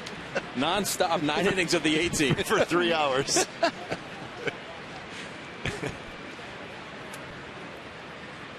And back to the play with another 1-2. Breaking ball hit towards center. Burns has a play. Drifting toward left center. He's there to make the catch. And there are 2 outs for the A's in that regard. Sean Doolittle on the rehab last night. 16 pitches. 10 strikes through 1 inning. The only hit he gave up was to Josh Hamilton on the rehab at Double-A. Ben Zobrist played 5 innings yesterday at second base. Was 1 for 3. Playing 7 innings today. Then will be off tomorrow. Then play back-to-back 9-inning games, and sounds like he'll be able to join the A's when they're home, maybe as early as Monday against the Detroit Tigers. Now Marisnick, he swings and misses at a breaking ball away, strike 1. And I think you start looking at Zobrist. We all know what a good player he is, but now you start thinking about left field, because we don't know what's going on with Coco. The same injury as last year. The neck's been bothering him a lot. 0-1 pitch outside, 1 ball, 1 strike. And last year he did not go on the disabled list. He missed a lot of time, but a lot of time on the bench. And I don't think the A's really feel like they can be in a position to stay shorthanded, especially with a 4-game series looming this weekend against the Tampa Bay Rays. They're already playing shorthanded with all the injuries. Right. 1-1. Fastball, strike on the outside corner. Arnold Leone is in the A's bullpen. They've got an extra arm out there now. With Drew Pomeranz placed on the disabled list today. That likely will change when the starter for Pomeranz comes in for Saturday, and all indications are it's pointing toward Kendall Graveman. 1-2 curve, a swing, and a foul behind the plate. But I think that the one fair thing about the A's, and Bob Melvin mentioned this morning the number of guys on the DL, the names, and we've talked about it, that you get the full roster back that the A's expected to have, and then at that point, if they continue to struggle, then that's going to be the season. I don't think that's going to happen. Get the healthy players back, put everybody in the position where they should be, and just not get too far behind everybody. 1-2 pitch to the 9 batter. He swings at a breaking ball, fouls it back again. 2 outs, nobody on for Houston. They lead it 1-0 in the bottom of the 5th. And all it takes is, just like we're talking about the White Sox, you get on a nice roll. You put together 7-8 consecutive wins, and then all of a sudden you're looking at 10-12 under 500. You're not there anymore. You get back to 500, then take off. A lot of baseball still to play. Yep. 1-2 pitch, breaking ball again, fouled back. Staying with the curves and sliders here to Marisnick, who drove in the run, his 16th RBI back in the 3rd inning. Arnold Leone got up at 3:20 this morning. That's wanting to get to the big leagues, isn't it? 3:20 and sleep on the sofa when we got in this morning. 1-2 offer, swing and a miss, tied him up inside with a fastball, and a 1-2-3 frame for Jesse Hahn. 5 Ks through 5 for the A's big righty. On to the 6th inning, 1-0 Houston.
Doors at Minute Maid Park in downtown Houston.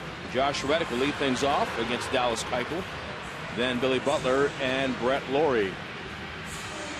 Josh is 0 for 2 today. 1 for 10 in the series. Strikeout on a fly ball to left. Keuchel about to deliver his 79th pitch of the day. The hands over the cap, and the lefty delivers, and the pitch is belted towards center field. Chasing back Marisnik, but in front of the track, he's there to run it down. One pitch and one out here in the top of the 6th inning. Josh just didn't quite pull it enough. Well, that's the problem. You have to, and that's why Keuchel is able to make the pitches that he makes. So you can't pull it. That's why they bunch the outfielders the way they do. Might be the hardest ball hit by the Athletics, and it went nowhere. Now Butler is walked twice. Forced out at the plate when the A's had him loaded in the 4th inning on a tapper back to the mound. He takes a fastball strike. And again, they play their left fielder, Colby Rasmus, so far over toward left center. But it's probably 5 strides past the out-of-town scoreboard. The 0-1 breaking ball. It's outside. It's almost like when teams go to San Francisco at AT&T Park, the way they surrender that right field corner because they know it's going to be a double down there, but they're trying to prevent the double or maybe the triple in left center. And an off-speed pitch again to Billy is outside. Ball 2. 2 balls and a strike. I mean, how many times do you see a ball go down in the corner in left field here? Hardly ever, but you will see some balls blasted toward left center. If you got a speedy left fielder, he'd be able to get to it. Keuchel's allowed 1 home run this year. Here's the 2-1. Swung on, grounded up the first baseline, past the diving Carter, and out toward the right fielder, George Springer. So Butler aboard for the 3rd time today. The A's have some traffic. They get their 4th hit against Keuchel. They're trying to make something happen as Brett Lawrie stands in. And Lawrie 1 for 2, singled his last time off the glove of the 3rd baseman, Luis Valbuena. Billy Butler hit a similar ball against the White Sox. He could not believe that Abreu caught it when he face planted to his right. It was not even a step and a dive. It was a fall in the face plant. And he was able to catch the ball, though, and retire Billy Butler. The only home run that Keuchel's allowed this year is to Josh Donaldson of the Blue Jays, and Lawrie swings in the first pitch and lines it hard, foul up the first base side for strike 1. And here again is the situation for the A's. Yes, they've got a base runner, but Billy Butler doesn't have a lot of foot speed, so it's going to take multiple hits likely to score him, or one over the fence. Maybe one on Towles Hill, but Marisnik has already caught one out there this year. A swing, a little bloop into right field. That will land for a hit. Butler to second base. He'll make the turn but hold as Springer comes into play. There's the example right there on a ball that a quicker read and quicker feet. And in most cases, that runner is at third base for the A's. And in most cases, with one out, the right fielder is not going to attempt to throw out the runner at third base because he wants to keep the double play there. But you're right. And that's, if the first baseman's holding the runner, and you get a bloop like that, you know it's going to be over the head. I don't care how shallow Springer's playing, should be able to go to third, and there's no way he's going to. So Butler at second. He is the tying run. 2 on, 1 out for the A's, and here comes Josh Phegley, who single to left his last time up. Just like the fourth inning. Phegley gets another hit, bases loaded. Hit one in the gap, and that way Billy Butler will be able to score. Outfield more straight up now on Phegley as he stands in. Infield back off the lines at first and third, looking to turn 2. A long look in by Keuchel. Now at the belts. And the lefty's pitch to the A's catcher. Swung on, hit hard down the right field line, but slicing foul. Phegley making a bid for maybe extra bases toward that corner. And it's 0-1. But at least some good news, because at least the ball is getting in the air. And against a single ball pitcher, that's always encouraging. And Ray, here's your situation. Young hitter against Keuchel, down by a run, runners in scoring position. You have him in trouble. He doesn't have you in trouble. And this is where Lawrie might hurt somebody at second if it's a double ground ball. 0-1 pitch lifted towards center, toward right center, coming on toward Marisnik, and he'll track it down for the out. And there are 2 away for Mark Hanna. Last year, as Keuchel won the Gold Glove and had an ERA under 3, there were 36 double plays behind him. With that extreme ground ball ratio, he's had 6 double plays this year, but now 2 on with 2 out, and here comes Canna. Canna's 0 for 2, tapped one weakly right back to the mound with the bases loaded. Who did you say hit the home run off of Keuchel? Josh Donaldson. And what number does he wear? He wears number 20. And what does Mark Canna wear? He wears number 20. Thank you. There you are. Oh, boss. And you know what? It's 20 minutes after the bottom of the hour. How's that? 20 after 20. Anything that'll help, Ray. That's right. A's down 1-0. Off-speed pitch. Hugs the outside edge. A changeup from Keuchel. And it's in for strike one. It's my 20th birthday. Does that help at all? Yeah, times a few. Hey, come on. Laurie and Butler first and second. And the 0-1. Swung on, grounded on the right side. Off the glove of Carter. Trickles into center field. Around third is Butler. Here he comes. No throw by Springer. And there's a tie game. Chris Carter, moving to his right, had the ball kick off his glove on a ball that maybe Altuve could handle. It trickles past the second baseman. A gift for Canha and for the A's. And we start all over at 1-1. Described perfectly, because Chris Carter, we're just talking about guys ranging too far, and Altuve is going to be there. Keuchel covers first base as well as anybody because he's a Gold Glove pitcher, and just enough of the deflection that Billy Butler was able to score. You gave him an error? Did they say error? They gave it error. Yeah, they did. That was a routine ground ball to Altuve. Yeah, exactly. So no hit, no RBI for Canha, but the A's will still take the run. They're not going to give it back. And here comes Craig Gentry. Swung at the first pitch his last time up. He takes low here, and it's ball one. So 1-1 in the sixth. And Butler, watching him chug around third, he was giving it everything he had just to make sure that there wasn't going to be a play at the plate. I think they want Keuchel to win the ERA title. Here comes the 1-0. Swung on, hit weakly toward short. Coming in for it, gloving as Gonzalez throws on the run and just did get Gentry. And the inning is over. The A's scratch out an unearned run on 2 hits, an error, and 2 men left. On to the bottom of the 6th inning. Oakland 1 and Houston 1.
A shutdown frame in a 1-1 game now as he faces the top of the Houston lineup with Altuve, Valbuena, and Springer.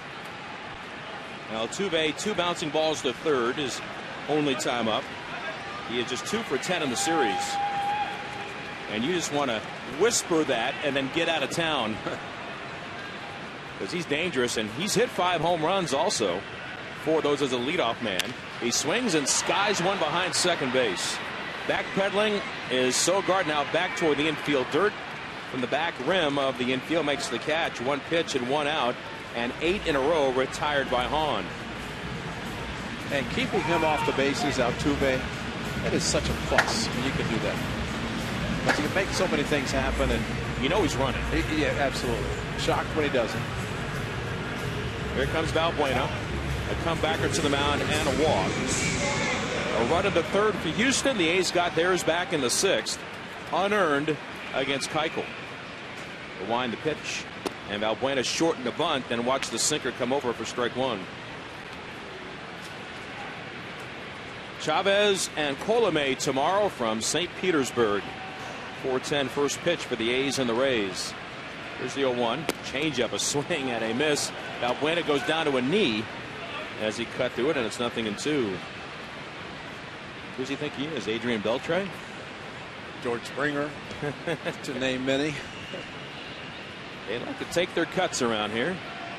And when they have multi-homer games, they don't lose.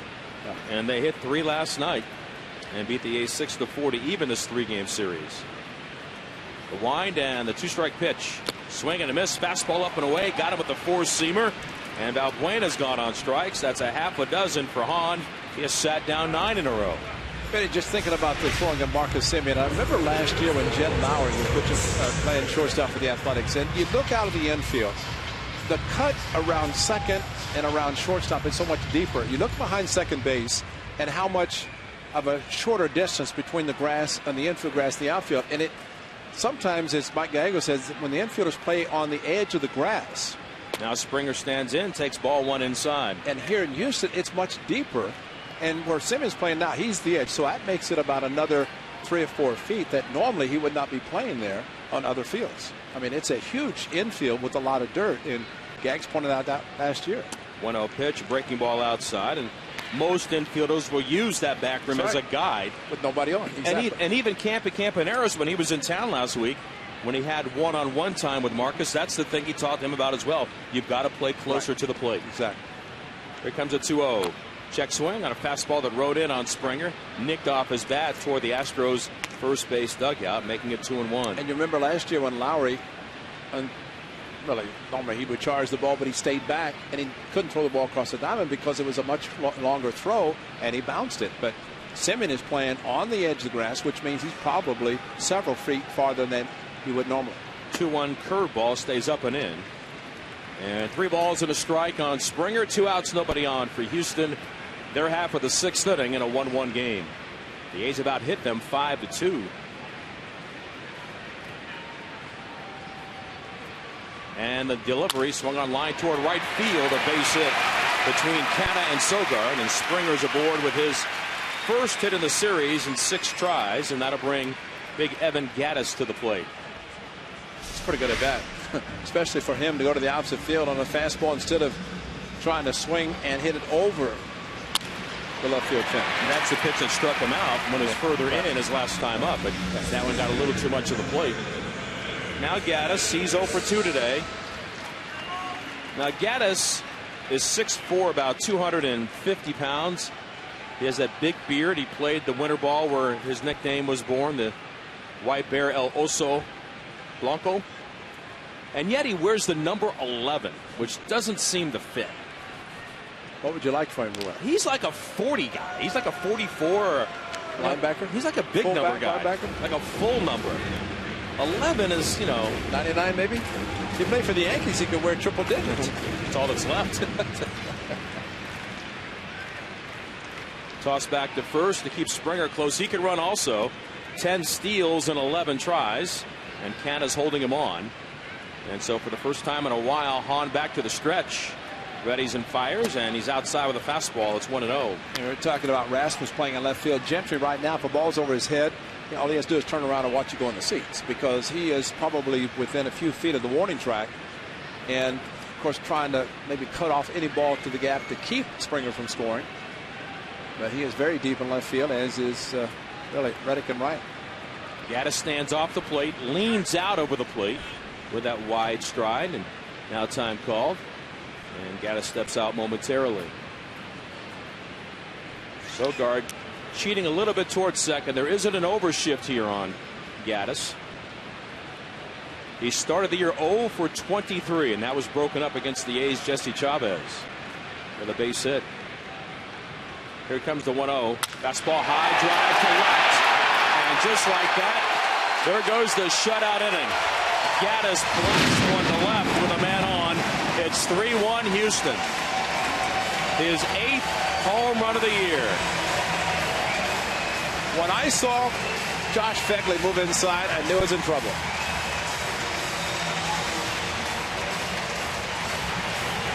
You don't even have to follow the fly of the ball, just listen. The Fegley moved in, the pitch is right down the middle. Every time it seems that pitchers try to pitch inside, they make a mistake, it floats in the middle of the plate, and that's the result. A pitch inside is what Keuchel does, and that is wasted to go back outside. You don't pitch inside to try to get an out. Just the second home run that Hahn has allowed this year. The other was to Mike Trout of the Angels at the Coliseum, but this one really hurts. Tries a changeup to Rasmus, and he stands in, ball one. So he retired 9 in a row, gave up the single, went to the stretch, which he had not done since the third inning. And not saying that's a factor, but he certainly didn't make the pitch in the location that he wanted to. His 1-0 offer. It's inside, ball 2. So, Ray, you're saying to hit the spot, get a strike called, and not have it leak over the plate where a guy can hit it. That's asking a lot for any pitcher. Right. Exactly. Stretch, widened up, doesn't matter. It's just something that's 2-0 pitch yanked over first base. A fair ball just inside the stripe and toward the corner. Rasmus will get 2 bases. The ball bounces up into the crowd, and it's a ground rule double for Rasmus, his 8th 2-base hit of the year. So for Gaddis hitting that home run, the 61st long ball this year for the Houston offense. The next closest team to them in the league with 50 are the Mariners. And here comes Kurt Young. He's going to buy some time as Stephen Vogt races out toward the A's bullpen. And the A's will get some activity going. And they've got a right-hander up and throwing. It's Dan Otero. Well, Vinny, you mentioned that number. How about the home runs? That's just the second for Hahn. right. It's the second home run he's allowed this year. But 11 hit this year in 9 games by Houston against the Athletics. So Kurt Young out to the mound and now back toward the dugout. And Chris Carter comes to the plate. Carter has reached on an error, and he has grounded to short again. 3-1 Houston in the 6th inning. And the high set by Hahn, now down to the belts. Look back at second base, the pitch. Fastball grounded outside of third base, and we'll pause. 10 seconds station identification on the A's radio network.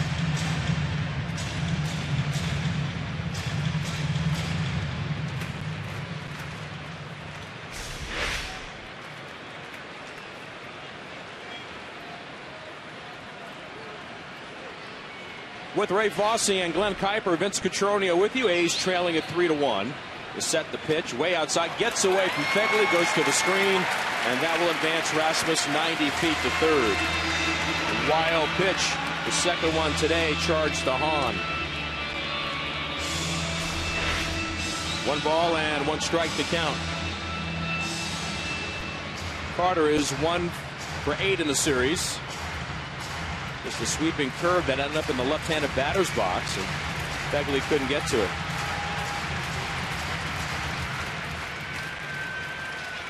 Jesse back to the windup. And the 1-1. Curveball outside again, and Carter laid off of it, ball 2. 2 balls and a strike. Well, right after the A's scratched and clawed and did everything they could to get a run home at the top of the inning, back come the Astros with a home run with 2 outs from Gaddis, and they're back in front. The 2-1 offer. Fastball down low, 3 balls and a strike. You know, they're trying to pitch Chris Carter inside too, and after what Gaddis just did, his power, and Chris Carter is so quick inside himself and flirting with danger. And Jesse has overthrown it a little bit and really actually overthrown at the point of being outside. Now a 3-1 offer. Fastball off the inside corner, ball 4, and that does extend the inning. Bob Melvin having a conversation with Kurt Young on what they want to do here as Castro comes to the plate. They've got Otero going, and they're going to stay with Hahn right now. And this is an issue that the A's have, where at the beginning of the season it was lined up with 2 left-handers in your bullpen, with Fernando Abad at this stage of the game, they figured, and Eric O'Flaherty later in the game. Right. But Eric with the shoulder inflammation, he's down. Abad is the only lefty, and he's been inconsistent, where Bob Melvin said before the game today, I have to consider some other options, including righties. that potentially can get left-hand hitters out. Castro's K twice against Hahn. The set, the pitch, a changeup down and in, ball one. Of course, you know what everybody's talking about now is that guy they had spring training who threw with both arms. Pat Venditti. 105 pitches on the afternoon for Jesse. Hasn't completed the 6th inning yet. He was 2 strikes away from closing it out, but then Springer had the hit on the 3-1 pitch, followed by the home run. 1-0 offered. It is low, ball 2. 2 balls and no strikes. I think, too, at some point you got to get more innings out of the starters. I mean, in this series, Pomeranz 4 1/3, Gray 5. Well, now you're asking your bullpen. They've already thrown over 7 innings in this series. Now, you were expecting yesterday that, as it has been the case this year, that Sonny Gray would give the bullpen a needed break. It'd also give the A's a win and try to sweep the series instead of trying to win the 3rd game to win the series. Now the 2-0. It is over but low. Tried another changeup. And it's ball 3. 3 balls and no strikes. The other thing, too, is that the A's thought it was moving in this direction, that by the end of this month that Jared Parker could have potentially been in the A's rotation and Drew Pomeranz would have moved to the bullpen. Jared, of course, is out for the year. Had surgery again yesterday with Dr. James Andrews in Pensacola. Here's a 3-0. Swung on, hit on the ground. Sharply right at Sogard. Gets the second hop. Second to first, and the inning is over. But damage is done by the Astros. 2 runs on 3 hits. The big blow, the Gaddis blast to deep left. On to the top of the 7th. It's 3-1 Houston.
On to the top of the 7th inning. A's trailing at 3-1. Dallas Keuchel back to work against Eric Sogard, Billy Burns, and Marcus Semien. Once again, here's the birthday boy, Glenn Kuiper. Astros 3, A's 1. Here's Sogard to lead it off. Sogard, Burns, and Semien against Keuchel. Keuchel at 91 pitches through 6 innings. Sogard has grounded out twice, both times to the first baseman. He takes a first pitch strike on the outside corner. So Keuchel has 3 strikeouts. He's walked 2. He's got their only run in the 6th that was an unearned run. There's a soft line drive into center field. That's a base hit. So Sogard gets the top of the 7th started with his first hit. 6 hits now for the A's. A year ago, Eric talked about too much activity in his body at the plate, especially with his head, but much quieter now, and you've seen that short stroke again pay off some dividends, and the A's could use a rally here to kind of lift their spirits and get back in this game. So top of the order, Billy Burns. Burns has struck out twice, and he has lined out to left. First pitch to Burns is in the dirt. Ball 1. Well, the good news, you heard somebody say Pat Neshek warming up in the bullpen. Not that bullpen's done a good job for the Astros, but that means Keuchel might be short for this game. 1-0 pitch to Burns is a strike on the outside corner down around the knees. Well, I think it's official. I think Colby Rasmus is playing the shallowest outfield I've ever seen in a big league game. That's right. He's the left fielder, and he's playing where we told him to play earlier in the game. Bounced right side. Altuve ranging far to his left. His only play will be at first base. He gets Burns. Sogard to second. Altuve, for just a brief moment, thought about maybe spinning and throwing to second, but he decided to take the safe play as he had a range quite a ways to his left. So Burns is out. Sogard to second. Here's Marcus Semien. We'll say that watching Billy Burns, and this was his first visit to the big leagues last year here in Houston, and realized that the game was very fast and slowed down considerably. And this the second year in the big leagues for him. Last year, minimum amount of time during the regular season, September, the whole month. First pitch to Semien. A strike on the outside corner. Semien has a base hit in the first. He grounded to third in the third, and he grounded to first in the fifth. 3-1 Astros, top of the seventh from Houston. Keuchel delivers, and it's fouled back to the screen, and now Semien behind in the count, 0-2. A's have stranded 7 through the first 6 innings. Really had 3 innings where they've had decent rallies against Keuchel, but just the 1 run to show for it, and that was an unearned run thanks to a Carter error. Well, the Astros did that on Monday night. A's were able to get out some jams that the Astros had plenty of opportunities today. The A's similar opportunities, but pitching by Keuchel prevented the A's from opening up the game. 0-2 pitch is hit up the middle, but ranging to his left is Gonzalez, the shortstop, and he throws just in time to get Semien. Lots of range from Marwin Gonzalez off the bat. That one looked like it may have a chance to get into center field, but Gonzalez scooped it up behind the bag at second and threw out Semien. Well, and just also enough of a hitter out on his front foot to not drive the ball to be able to get it into center field. And of course, that is again the pitching of Keuchel. Takes off just a little bit and adds a little bit, keeps the hitters off balance. And Marcus, while he kept his bat back, was still out on his front foot. So Sogard now at third with 2 outs, and see if Reddick can drive him home. 3 infielders on the right side for Reddick. Valbuena, the third baseman, is playing right on the edge of the grass. First pitch is in for a strike to Reddick. So Valbuena's playing where he's playing, probably just to say, I don't want him to bunt, right, because a decent bunt by Reddick and the A's would get a run. 0-1 pitch, slider, and Reddick lays off. It's low, so the count even at 1. Reddick is 0 for 3 with a strikeout, a fly ball to left, and a fly ball to center. 1-1 pitch, just a bit outside. Keuchel wanted it, so did Castro. In fact, Castro held it for just an extra tick, but Jerry Meals said, I don't think so. 2-1 the count. 2 outs here in the 7th. Opportunity again for the Athletics. Reddick waves at a off-speed pitch. It's almost like his swing was half speed and he missed it, so the count 2-2. It's called guessing for a pitch he didn't get. He was guessing fastball on 2-1, but really for Keuchel, more of a pitching backwards. It's unlikely, because of his control with all his pitches, that he's going to give in to a hitter, especially a lefty on lefty, which is looking for a breakout or fastball, and got the breaking ball out of the strike zone. Keuchel, 2-2 pitch and a slider, and Reddick lays off, checked his swing, so a full count. Billy Butler waits in the on-deck circle, hoping to get a chance to hit. Keuchel about to throw pitch number 104. Long look in, now he's ready. 3-2 pitch. Slider is popped up foul left side. And while a certain pitch and circumstance of this particular at bat, Keuchel's not going to give in. And that's why you just have to think, and it may be his last batter, but he's still not going to give in. And even if Neshek comes in after walking, but this has to be a tough at bat for Reddick just to make sure he does not look for too many pitches. And Reddick takes strike 3 called, and he can't believe it. And he's barking at Jerry Meals big time. Jerry Meals staring at him, takes his mask off. Bob Melvin comes out to get Reddick back into the dugout. So that's how the inning ends. Reddick called out on strikes with Sogard at third, and the A's do not score. 7th inning stretch coming up from Houston. It's the Astros 3 and the Athletics 1.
Maid Park here in Houston. The A's have made a pitching change as Dan Otero comes in out of the bullpen.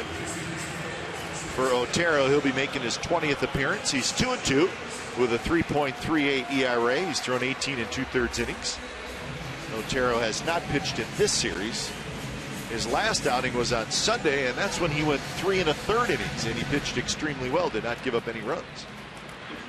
So Otero tried to build on his performance on Sunday as he takes over for Jesse Hahn, who went 6 innings and gave up the 3 earned runs.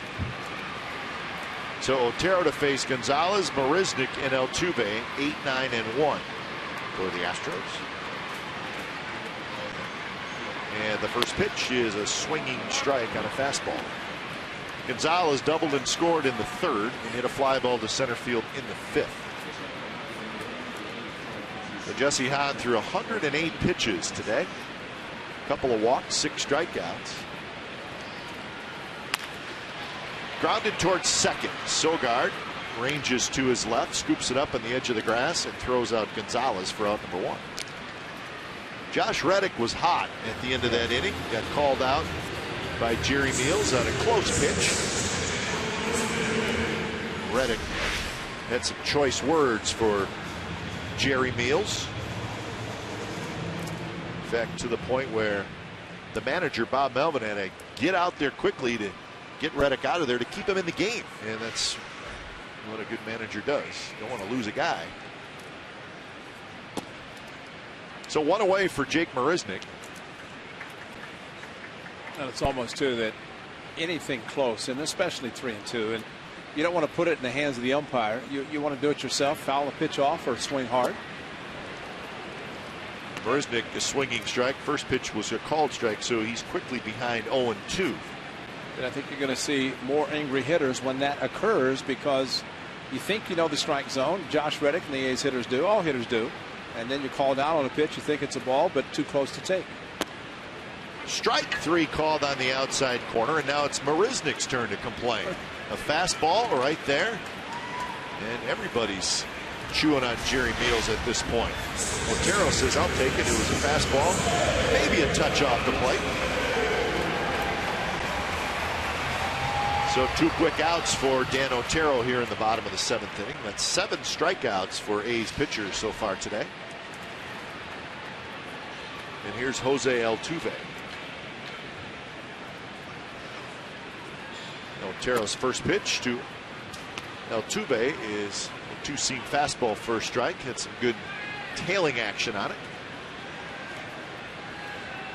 Altuve today has grounded out twice to third, and he has popped to second. 0 for 3. And it's a quick 0-2 to Altuve. So Altuve takes a little walk. Now he climbs back into the batter's box. He's 2 for 11 in this series. Bounce it. Maybe you have a chance. He may still hit it. Otero kicks. The 0-2 pitch is on the outside corner. Strike 3 called. Dan Otero paint in the 7th. Couple of strikeouts. So nice inning by Otero. 3 up, 3 down. And we're moving to the 8th from Houston. It's the Astros 3 and the A's 1.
And the Athletics won, so some work to do in the late innings, and we're going to leave that up to Vince Cotroneo. Vinny? Pat Neshek comes on in relief. He got the save last night following Luke Gregerson when the A's were rallying in the 9th. Gregerson with a heavy workload, and A.J. Hinch before the game said he's not available today. So Neshek in the 8th against Butler, Laurie, and Fegley. He struck out Billy Burns to get the save in last night's win. The right-hander with the funky motion delivers, and a fastball off the plate up and away, ball 1. Billy's been on base 3 times, 2 walks, a single, and a run scored. Keuchel's 7 innings, 6 hits allowed, 1 unearned run, walked 2 and struck out 4. 1-0 pitch, look out, up and in. 2 balls and no strikes. We saw the Bugs Bunny changeup last night at 67 miles an hour from Neshek as he pulled Burns badly during that at bat. Former A, 2012, 2013, last year with the Cardinals. And back to the play, the 2-0. He ran it inside, ball 3. 3 balls and no strikes. There is a left-hander loosening in the bullpen right now for the Astros, and that is Tony Sipp. 3 infielders on the left side playing the shift on Butler. A's down by 2 in the 8th inning. The wind and the 3-0, and it is right in there for a strike taken all the way by Butler. Brett Lawrie waiting on deck. A's won the opener on Monday night 2-1 and lost last night 6-4. Outfield swung around the other way for Butler. Here comes a 3-1.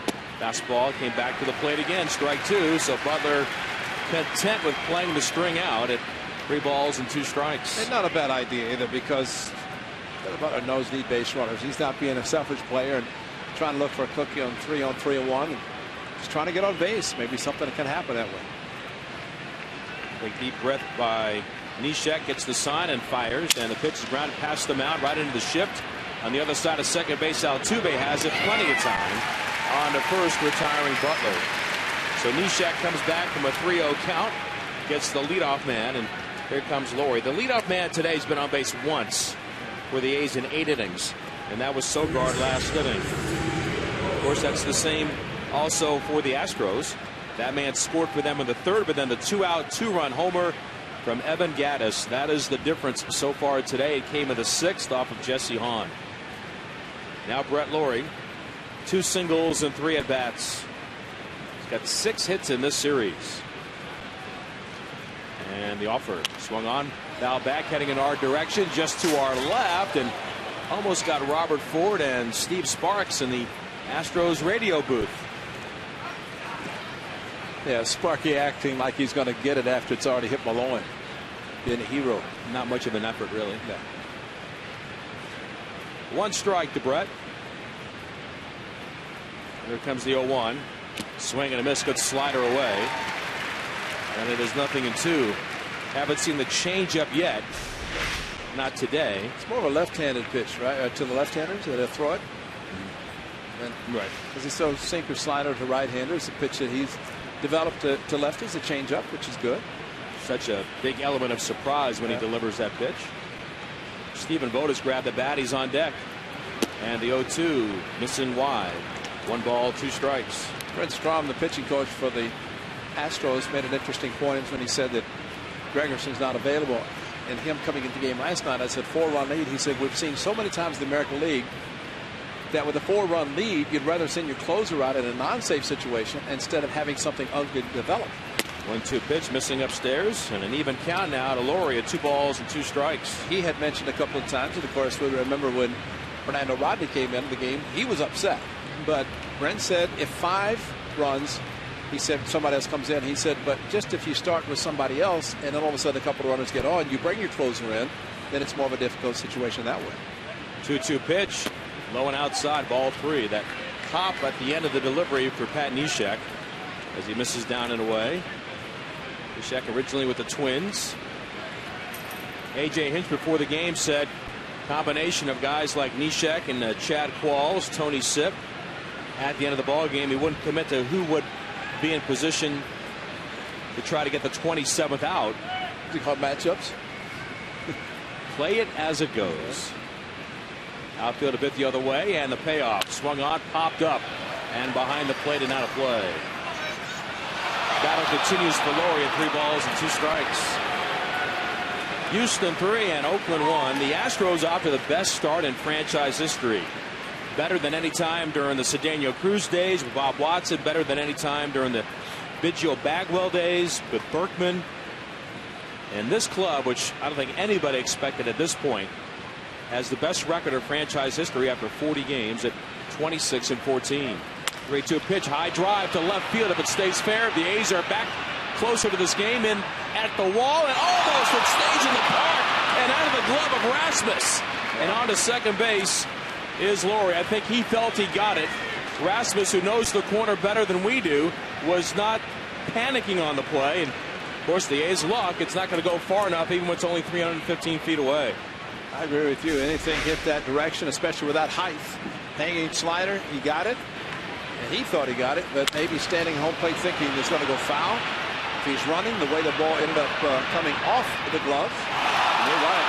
Rasmus had a chance to actually catch it. It's like A.J. Hinch going into his bullpen. And he's going to bring on the left-hander Tony Sipp as the A's have introduced Stephen Vogt to pinch hit for Josh Begley. So the tying run coming to the plate. A's down 3-1, breaking the action, and we'll come back to Minute Maid Park after this.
last night in relief of Roberto Hernandez.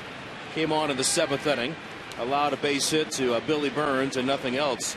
Did not face Stephen Vogt last night. And we've talked about this, that Stevens had his share of big hits against left-handed pitching, and hoping that trend continues here.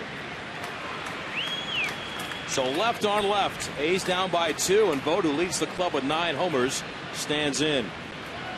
They gave Laurie a double, his 8th of the year. He's at second base. Overshift on for Vogt. Sip off the third base side of the hill. The leg kick, the pitch outside with a slider, ball 1, or a darting fastball there. Well, one thing about Stephen Vogt, he got his workout in because he was in the dugout, ran to the bullpen, and ran back from the bullpen to pinch hit.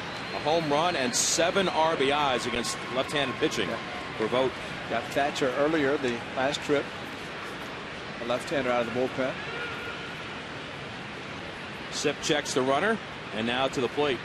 Swing and a high foul ball behind first base. And back into the seats. 1 ball and 1 strike. The lefty he got with a home run was the Rangers' Alex Claudio. A 3-run shot. A 2-homer night on May 3rd at the ballpark in Arlington. And a line drive over the right field fence, which is the same way right here. See if we can get out in front and pull one of Sip's sliders. Carter deep at first. He could fall down toward the foul line. 3 infielders on the right side. And the 1-1. Breaking ball pulled on the ground outside of first base. And it's 1-2. That was foul because I think it would have been caught. I think Chris Carter's playing no doubles. That is a shift. He's wants to talk to Paul Emmel a lot. Springer straight up and right. And the same for Marisnick in center. Rasmus may be in a step or 2 and left. A's only run unearned in the 6th inning to this point.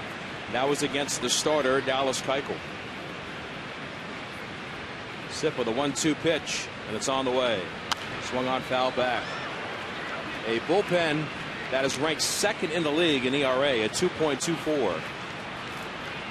And they're trying to piece it together today without their closer available, Luke Gregerson. Keuchel went 7. Neshek faced 2 batters. And now Sip.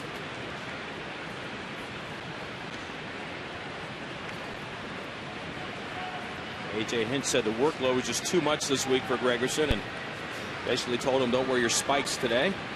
Unavailable in their pen. Steven steps out now, back in the box. Gonzalez swung over on the other side of second base. Laurie with a good lead at second. And Sip readies, and his 1-2 pitch is on the way. Breaking ball hit hard down the right field line, but he hooked it too quick.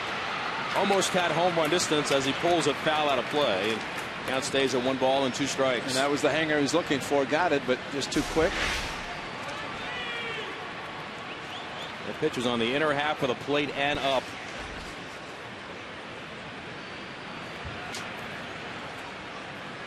(3-1) Houston in the 8th.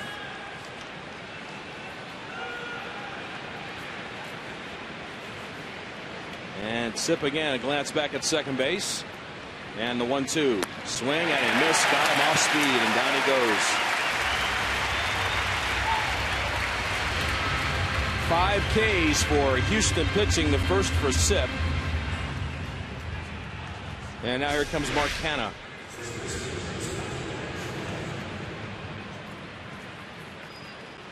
Nobody throwing behind Sip in the bullpen, so Canha will face the lefty here. He's 0 for 3 today. Not credited with a base hit or an RBI, and that little tapper on the right side in the 6th inning. That ricocheted off the glove of Chris Carter and allowed Billy Butler to score the A's only run to this point. To set the pitch. Off speed to the outside corner, strike 1. Mark is 2 for his last 37 at the plate. Remember the fast start that Mark had for the A's? 6 RBIs with a home run in that opening homestand.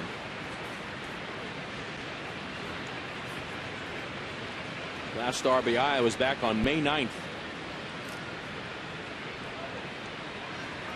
The 1-strike offer. Fastball just wide. 1-1 the count. Works off the extreme first base side of the hill against this right-hander. Gonzalez is shortstop, shading up the middle. Valbuena deep at third off the line. And Laurie with a good lead at second base. Tying run at the plate. It's Canha.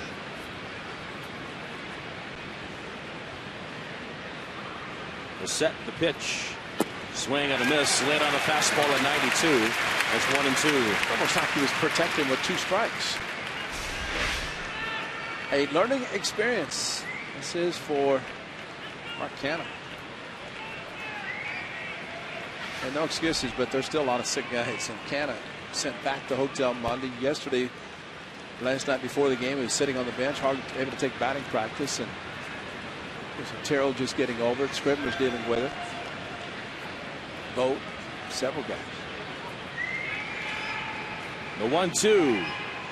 Low and outside with a changeup. 2 balls and 2 strikes. Right now, with the uncertainty of Coco Crisp, and if the A's do make a move to put him on the disabled list, the A's really have to make some interesting decisions on who they would bring up, because there really isn't anybody on the 40-man roster. So they're here because of all the deals. And have to make some roster changes to the 40-man, take somebody off that roster and put somebody new on it, whether it be somebody like Andy Perino or Joey Wendell, because I think the A's would prefer at this point to have an infielder. That's something that Bob Melvin talked about. Time called as Castro and Sipp are going to talk it over. 2-2 for Canha. He said, when asked about playing on the turf in Tampa Bay, he said, well, the infielders, it's what we have. We have to go with what we have. There isn't a chance really to give somebody a break right now without Zobrist available. That is dirt, though. At least there, it's dirt. Right. That helps. But you're right. If they could get through to when Zobrist comes back, they'll be fine. Because then they really don't have to do something. I mean, make a move, but not on the 40-man. But that's a good point about that, because with all the injuries, you're looking at Parker was put on the 60, so it took him off. 2-2 the count to Canha. He's down by 2. The pitch. Check swing. He laid off the changeup down and away. And now a full count with first base open, and Craig Gentry waiting on deck.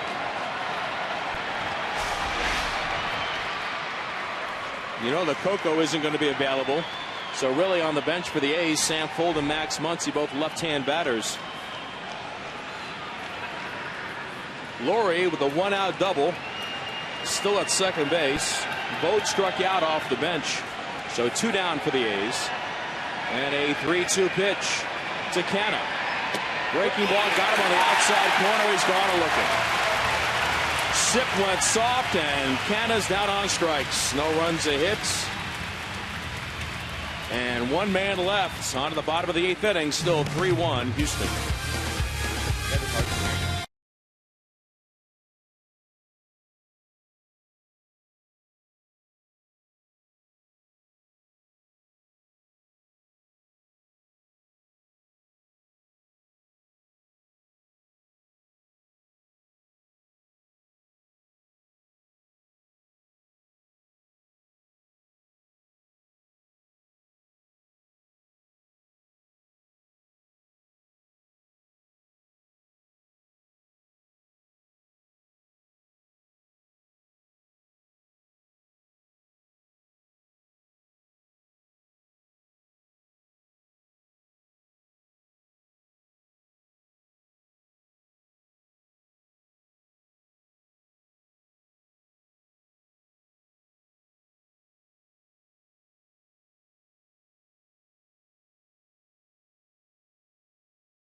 The two-hitter against Dan Otero.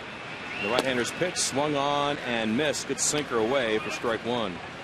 Valbuena 0 for 2 with a walk. The A's with 7 hits, 9 men left on base. And they've scored only 1 run. Next pitch foul back. It's 0-2. AAA has over 100 years of experience saving people in trouble. That's why AAA and the American Red Cross have teamed up to help people prepare for emergencies and disasters. For every A's game-winning save this year, AAA will donate $500 to our local Red Cross. Check swing on a fastball. Did he go? The answer is no on the appeal. It's now 1-2. So knowing our community will be stronger in times of emergency. To learn more, visit AAA.com/saves. 1-2 the count. And the righty's pitch up and away again. 2 balls and 2 strikes. This is an area that the A's would like to see Dan Otero be effective again, as he has been in the previous 2 years, and that is against left-handed hitters. The offer swung on line toward the second baseman. It's by Sogard and through to right center. And the leadoff left-hand batter is aboard. And Valbuena at first base for Springer. Springer's 1 for 3. He's the one that set up the Gaddis home run when Jesse Hahn fell behind 3 balls and a strike, and he singled through the right side, ending a string of 9 consecutive outs for the A's right-hander. And really the first time in this series that he has actually shortened his swing a little bit, because as you had mentioned, the fastball had just thrown by in the previous at bat, but it's like something clicked in his brain. Slow it down, go to right field.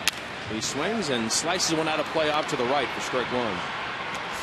Dave Hudgens, the hitting coach for A.J. Hinch, has talked about that, about getting Springer to slow it down a little bit, try to go to the outfield a little bit more, and unfortunately for the A's, that worked at the appropriate time. Springer, right-hand batter. Now time called as Dan does a little landscaping on the front slope of the mound. Outfield deep the other way on Springer. Lowry behind the bag, but off the line at third. The A's do not overshift on Springer. And the 0-1 swung on, fouled off, and fouled to the right side past the Astros dugout, and it's 0-2. Jesse Chavez tomorrow for the A's against Alex Colomé at 4:10 on the A's radio network. Our coverage begins with Guy Haberman and the pregame at 3:30, preceded with Chris Townsend and the dugout show on our flagship station 95.7 The Game. Ray has the warm-up at 3:45. 0-2, ran it inside and too close to Springer. 1 ball and 2 strikes. Tampa Bay, 4 games over 500, second in the league in earned run average, second in the league in team defense. They've allowed 6 unearned runs. The 1-2 swung on, broken back, pop behind first. It will land fair over Mark Hanna. Around second is Valbuena, all the way to third base, head first dive into second, and a double for George Springer. And the Astros are back in business. They continue to have their rabbit's foot in their back pocket. A broken bat flare over Canna, and Springer gets his 7th double of the year.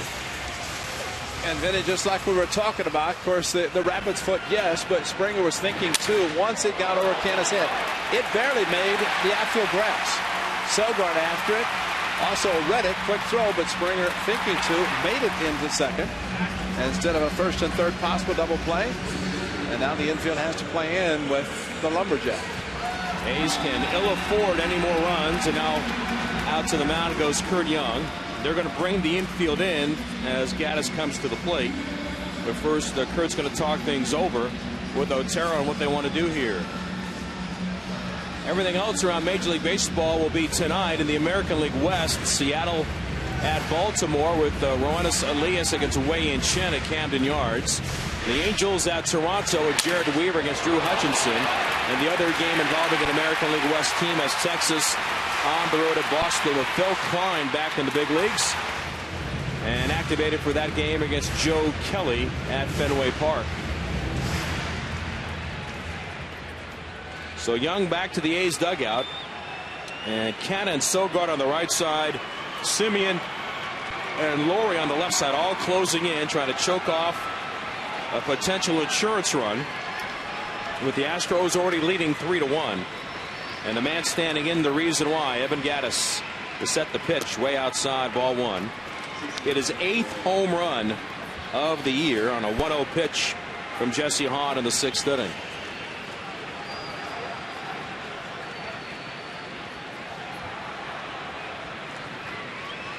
One and 0 the count. And the righty fires. Outside again, ball two. 2 balls and no strikes. You got Rasmus waiting on deck. You've got Edward Mujica loosening in the A's bullpen.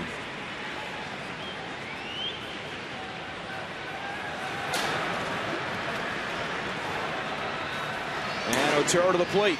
Swing and a miss. Got it by Gattis. Man, he takes some kind of cut. And it's 2 balls and a strike.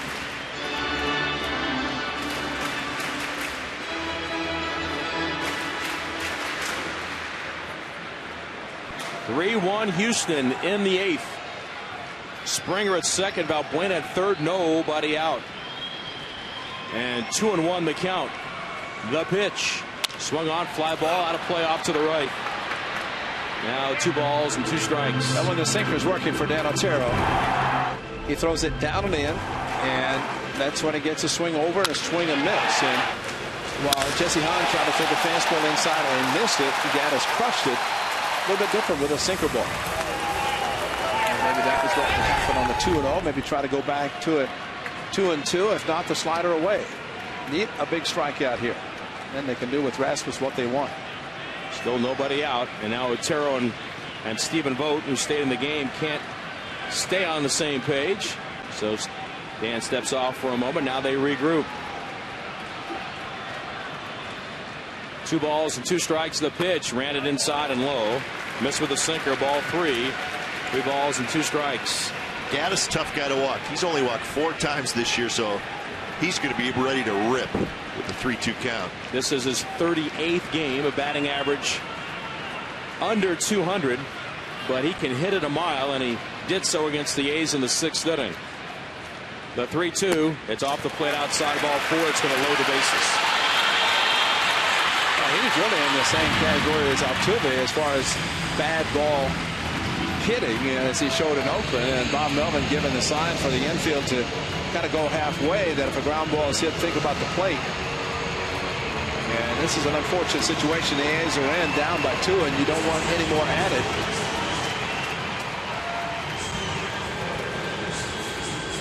Gattis comes out of the game, and they will pinch run Jonathan Villar for him at first base.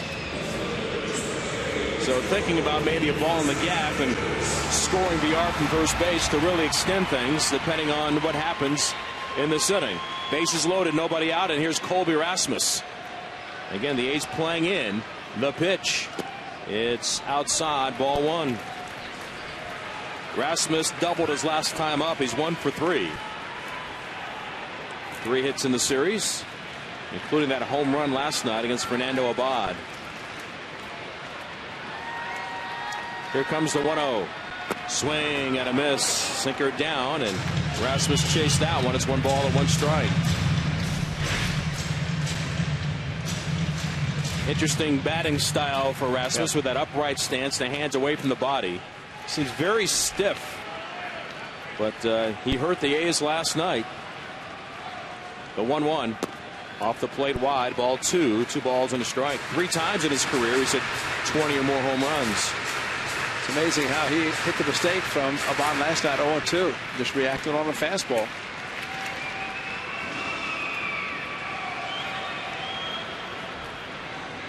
No place to put him. Bases loaded for the Astros, up by 2.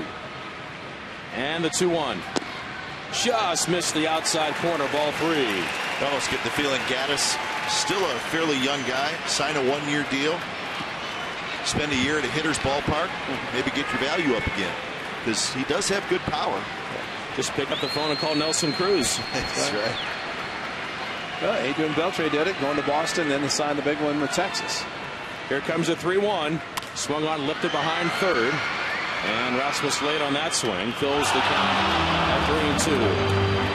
The A's most certainly with the ball on the ground at one of the infielders will throw home. Valbuena, the lead runner, He singled. Springer doubled him to third. He's at second base, and Gaddis walked on a 3-2 pitch, being pinch run for now by Jonathan Villar. 3-1 Houston in the 8th. Outfield deep. They play Rasmus the pull toward right. And a payoff pitch to Rasmus, and it's on the way.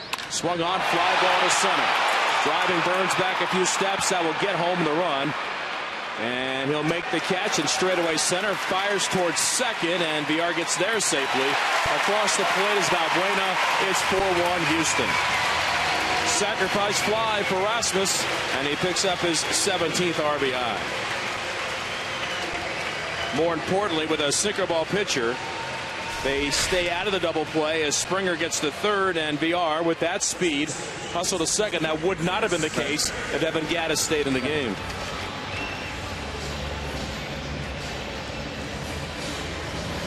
Now Chris Carter. Things getting tougher for the A's. A little stream of sunshine working its way from behind the outfielders, from the left field corner all the way out onto Tal's Hill and into the stands. A swing and a foul at the plate, and the bat explodes in Carter's hands. He stands there with the handle and nothing more, and it's strike one. Yeah, that's the furthest I've ever seen a bat head go into the stands. It went probably 20 rows up behind the A's dugout down the third base line. Now it looks like everybody's okay, but the head of the bat, it just went sailing well into the stands. The ball went one way and the barrel went the other. That just shows you the strength of Carter, the way he can whip the bat through the zone. I don't even think he knew he had the handle in his hands. He goes, what happened to my bat? I only have the handle. Let's hope people are okay, because with the broken bat, that means there's a jagged edge, and let's hope it landed in an empty seat. Well, there's the bat head. Swinging a line drive to center field, charges Burns, has to take it out of bounds. Springer's home. Here comes Villar, and no throw to the plate. A 2-run single for Chris Carter, and the Astros are pulling away now. They lead it 6-1. Chris Carter going back up the spine of the diamond, getting his 19th and 20th RBIs, and that will be the final pitch thrown today by Dan Otero. Bob Melvin is on his way, and he's going to ask for a right-hander out of the A's pen, and we'll see who that is when we return to downtown Houston. 6-1 Astros. Back with more after this.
But 3 runs home in this inning. Benny, please tell me, how does a pitcher strike out 2 batters on 6 consecutive strikes?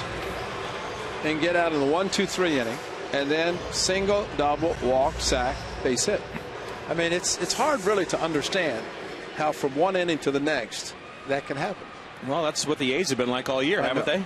Unfortunately. But, I mean, it's just today it's just strike after strike, and then all of a sudden, here we are, all of a sudden, again, down 5 instead of 2 in the 8th inning. Now Jason Castro against Leon. Arnold readies off the third base side of the hill, stretches and fires, and he's off the plate outside with ball 1. It's really too bad for Otero, too, because he had the good outing on Sunday and then the inning you talked about in the 7th. But you're going to look at the line score, and it's going to be ugly for this outing. It stretched to almost 7 innings of scoreless relief for Otero before that. Here in the top of the frame, swing and a miss. 1-1 the count. But you're right. It does mirror the A's. We've talked about it, Ray, where one game is not going to make everything go away. You got to start winning series, and then somewhere along the line, a winning streak will happen. Castro 2 for 11 in the series, and Leon's pitch. It is down low, ball 2, 2 balls and a strike. You might also start looking at if everybody's healthy and everybody's doing their job. Otero pitches 1 inning, he's gone. Then for guys to sit down, go back out, and you get a 1-2-3 inning, you're hoping for the next, and then all of a sudden things fall apart. But that's an unhealthy bullpen, and guys just not doing a lot of great jobs. And the next delivery, a strike to Castro. Makes it 2 balls and 2 strikes, and the A's won't have an off day until June 1st. And this stretch began last Friday at the Coliseum against the White Sox. So that's the other thing, too, is that I know they bring arms coming and going all the time, but there's been so much inconsistency out there, and really not a chance to maybe just take a break and reset. 2-2. Slow curve lifted behind third and out of play. But the A's have got to find somehow, some way to change the karma. And I don't know how that's going to happen, but names like Doolittle and Zobrist will certainly help, and you believe by the end of the month that both will be on the active roster, at least you hope so. And maybe that will provide some much needed newfound energy for this team. Let's hope so. Here's the 2-2. Swing and a miss. He chased one off the plate outside at 93. And Castro gone on strikes. So 2 outs. A's are down 6-1. Will Harris, the right-hander, listening in the bullpen for the Astros. And that brings Marwin Gonzalez to the plate.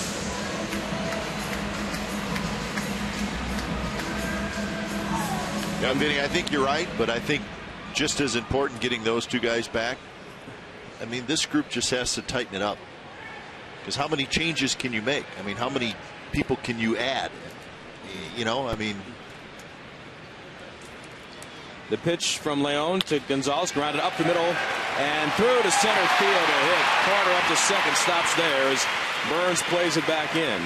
So Gonzalez, his second hit today. And the inning continues. The 8th man to bat will be Jake Marisnick. Well, you're right. I mean, the A's, how many times have we talked about trying to win back-to-back games, which didn't seem like such a big deal on April 13th and 14th when the A's did it. But they haven't done it since, and the last 2 times they've had a chance to do that, that second game featured Sonny Gray starting. Yeah. So you felt, well, you've got a chance, then this is the time we're going to gain some traction, get going. And the A's were shut out by Wade Miley last time, and then last night the shortest outing for Sonny Gray this year, which over the course of 32 starts, 34 starts, is going to happen. You have to overcome that. A swing and a ground ball, almost backhanded by Leon, near second base, picked up by Sogard, throws to first and not in time. Isn't that amazing? A slow-moving ball that has found some eyes over the mound and right between Sogard and Simeon, just soft enough, and Marisnick just fast enough to make the play. Too late for Sogard, and the A's face another bases-loaded spot, and here comes Altuve. Back-to-back hits right over the mound, and talk about Keuchel finishing his position to be able to handle a ball up the middle. And when you have a ball up the middle and you can't touch second base, it goes over the mound, and you're trying to throw out a fast runner. That's just not a good combination. Altuve 0 for 4 today. The Astros have 6 runs on 10 hits, and Jose Altuve has not been a part of it. That's just crazy. Let's hope he's not part of it here. Exactly. Outfield the other way on Altuve. Leon readies and delivers. And a fastball foul back. He was looking for something special there. And there's strike one on Altuve. And we'll pause 10 seconds. Station identification on the A's radio network.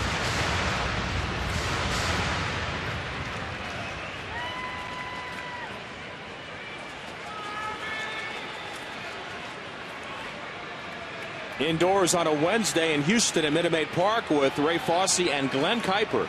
Vince Cotroneo with you. A's down 6-1 in the 8th. Here's the 0-1 offer. Fastball bounced towards short. Waiting for to Simeon. Went right through the legs of the runner at second base, Gonzalez. But the toss to second. The inning is over.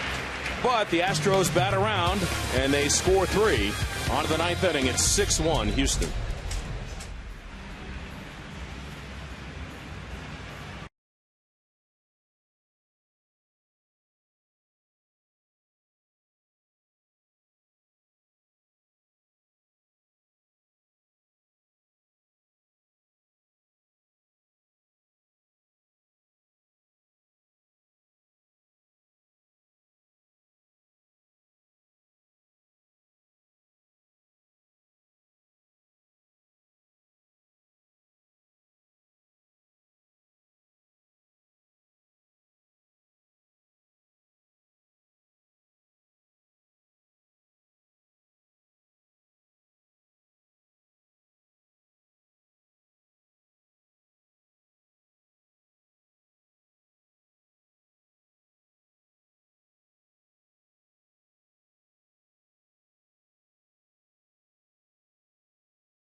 Astros, top of the 9th inning, and they've got a 6-1 lead on Oakland. And Gentry, Sogard, and Burns are due, and Sam Fuld will bat for Gentry to start the inning. Sam Fuld, who made the catch of the year in the A's winning game on Monday night. The 2-1 victory now stands in. Sam batting .200 on the year with 5 RBIs. Harris, 1-0 in 15 games, a .047 ERA. And he's got 24 strikeouts in 19 innings. So Fuld, left-hand batter with the open stance, awaits, and the first pitch in the 9th is on the inner half, a called strike. Keuchel for 7, Neshek for 2 batters, Sip for 2 batters, and now Harris. And Keuchel will raise his record to 6-0, barring a major comeback by the A's in this 9th inning. 0-1 pitch outside. 1-1 the count. He'll tie Felix Hernandez for the league lead in victories, and he'll maintain a spot atop the league as the ERA man because of a call today. I mean, those things are going to happen for guys who are atop the leaderboard in the ERA. Here comes the 1-1. Off-speed pitch. So backdoor breaking ball missed, and that's ball 2. 2 balls and a strike. So the A's, following this game, heading to St. Petersburg and begin a series tomorrow night against the Rays. Here comes the 2-1. Missing up and away. A fastball off the mark. 3 balls and a strike.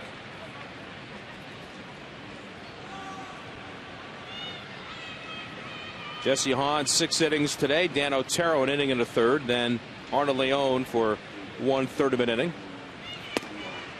We'll make that 2/3 of an inning. Next pitch, a strike to Fuld, fills the count 3-2. 6 runs, 10 hits, 1 error for Houston. 1 run, 7 hits, 1 error for the A's. And the payoff. Swung on, bounce behind first base. Carter has it in foul territory. That's a break. He went foul. I thought he was going to hug the line, go over the bag, and fair ball. And the other thing, too, with the A's, with all the things that are around them, is it's tough enough to play the game. And I think to ask them to play a perfect game, well, that's going to settle everything. That'll get them on track. That's not going to happen either. You have to overcome, some of the situations in the game, whether it's hits or errors or, falling behind, having to come back. The A's have to be able to just overcome that, let alone worry about playing the best baseball they can. A fastball is high, and the A's have their leadoff man on to start the 9th inning. Well, I think that goes back to Vinny to I think the thought of when Doolittle gets back and Zobrist gets back, that's going to make all the difference. Well, we don't know that. Right. I mean, you're asking a lot of two guys to turn down what has been a very difficult season. Sogard 1 for 3, base hit his last time up. They will hold Fold with a 5-run lead in the 9th. And the righty's pitch, it is right through the heart, a called strike. So Jesse Chavez tomorrow, Scott Kazmir Friday. Unknown at this point on Saturday, but maybe Kendall Graven back in the minor leagues. And Sonny Gray on Sunday, the starters in the series against Tampa Bay. Here comes the 0-1. Fastball strike to the outside corner, and Harris quickly ahead, 0-2.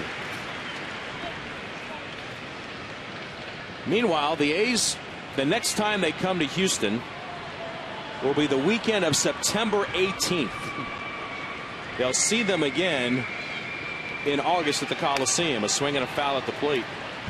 And you just wonder, how will the summer play out for the Astros? Where will they be when these two teams get back together again? August 6th, rather, at the Coliseum. Just hope the finest people in Houston realize they have a pretty good team. Come out and support it, because they have not done that so far. And of course, the Houston Rockets doesn't help because the basketball team's playing so well. 2-strike pitch, missing up and away. 1-2 on Sogard. Well, they average a little over 22,000 a game. See if that goes up as the summer goes on. You thought as the season began here at Minute Maid Park, the only thing they were going to focus on was Craig Biggio and his induction into the Hall of Fame and how they could spin off of that. Well, now they've got a better product to work with. 1-2. It is on the inside corner, and Sogard is gone a-looking. 7 strikeouts for Houston pitching. 1 out, 1 on. Here comes Burns. Maybe his last chance to extend his hitting streak to 7. He's 0 for 4. Pretty good fastball that Sogard did not offer at, and especially with 2 strikes. I'm always amazed when a hitter takes a strike 3 with a fastball. Switch hitter batting left. Harris a long look into Castro. Valbuena up on the grass at third base. And the righty fires. And he's upstairs with ball 1.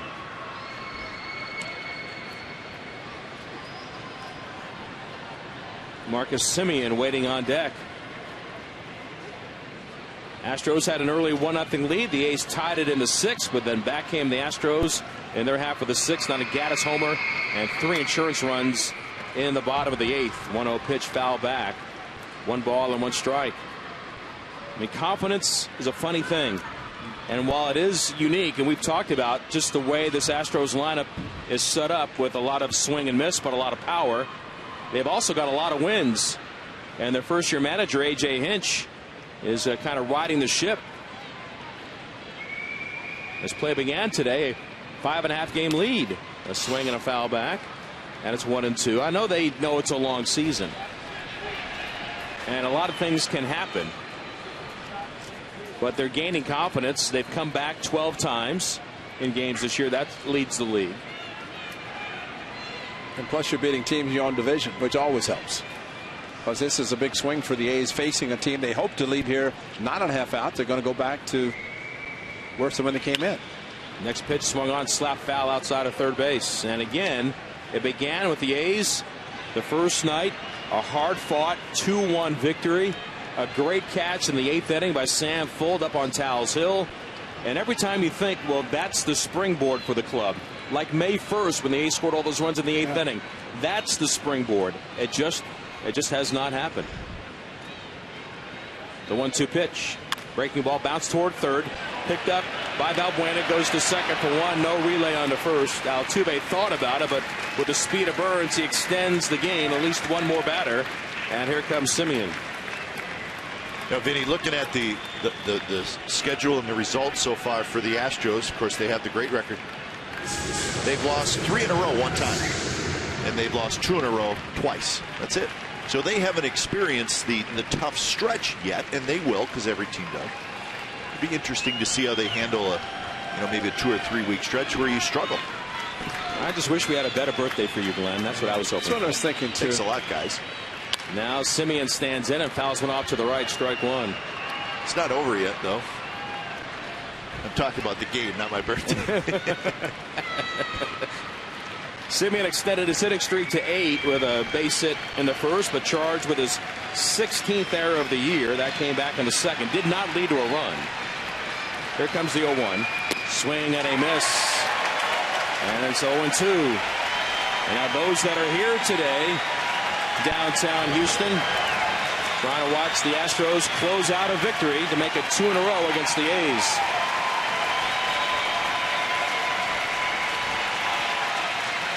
The 0-2 pitch is overthrown and way outside. 1 ball and 2 strikes.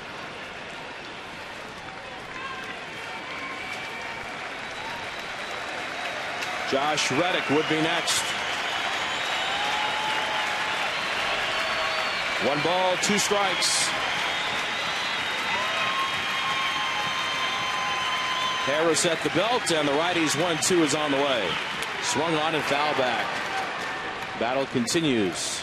I'm surprised that Billy Burns has not gone to second base. Carter not holding him, and of course the indifference. And I usually see that happen once the first baseman moves off the bag and is not holding the runner, especially this part of the game. And with 2 strikes, it's not going to affect Semien because he's got to swing anyway if it's a strike. And another 1-2 offer. Curveball rolled toward third base. Valbuena gloves, goes across the diamond in time. Astros have taken 2 out of 3 from the Athletics at Minute Maid. Dallas Keuchel goes to 6-0, and the Astros are victorious by the final of 6-1. And we'll come back with the totals after this.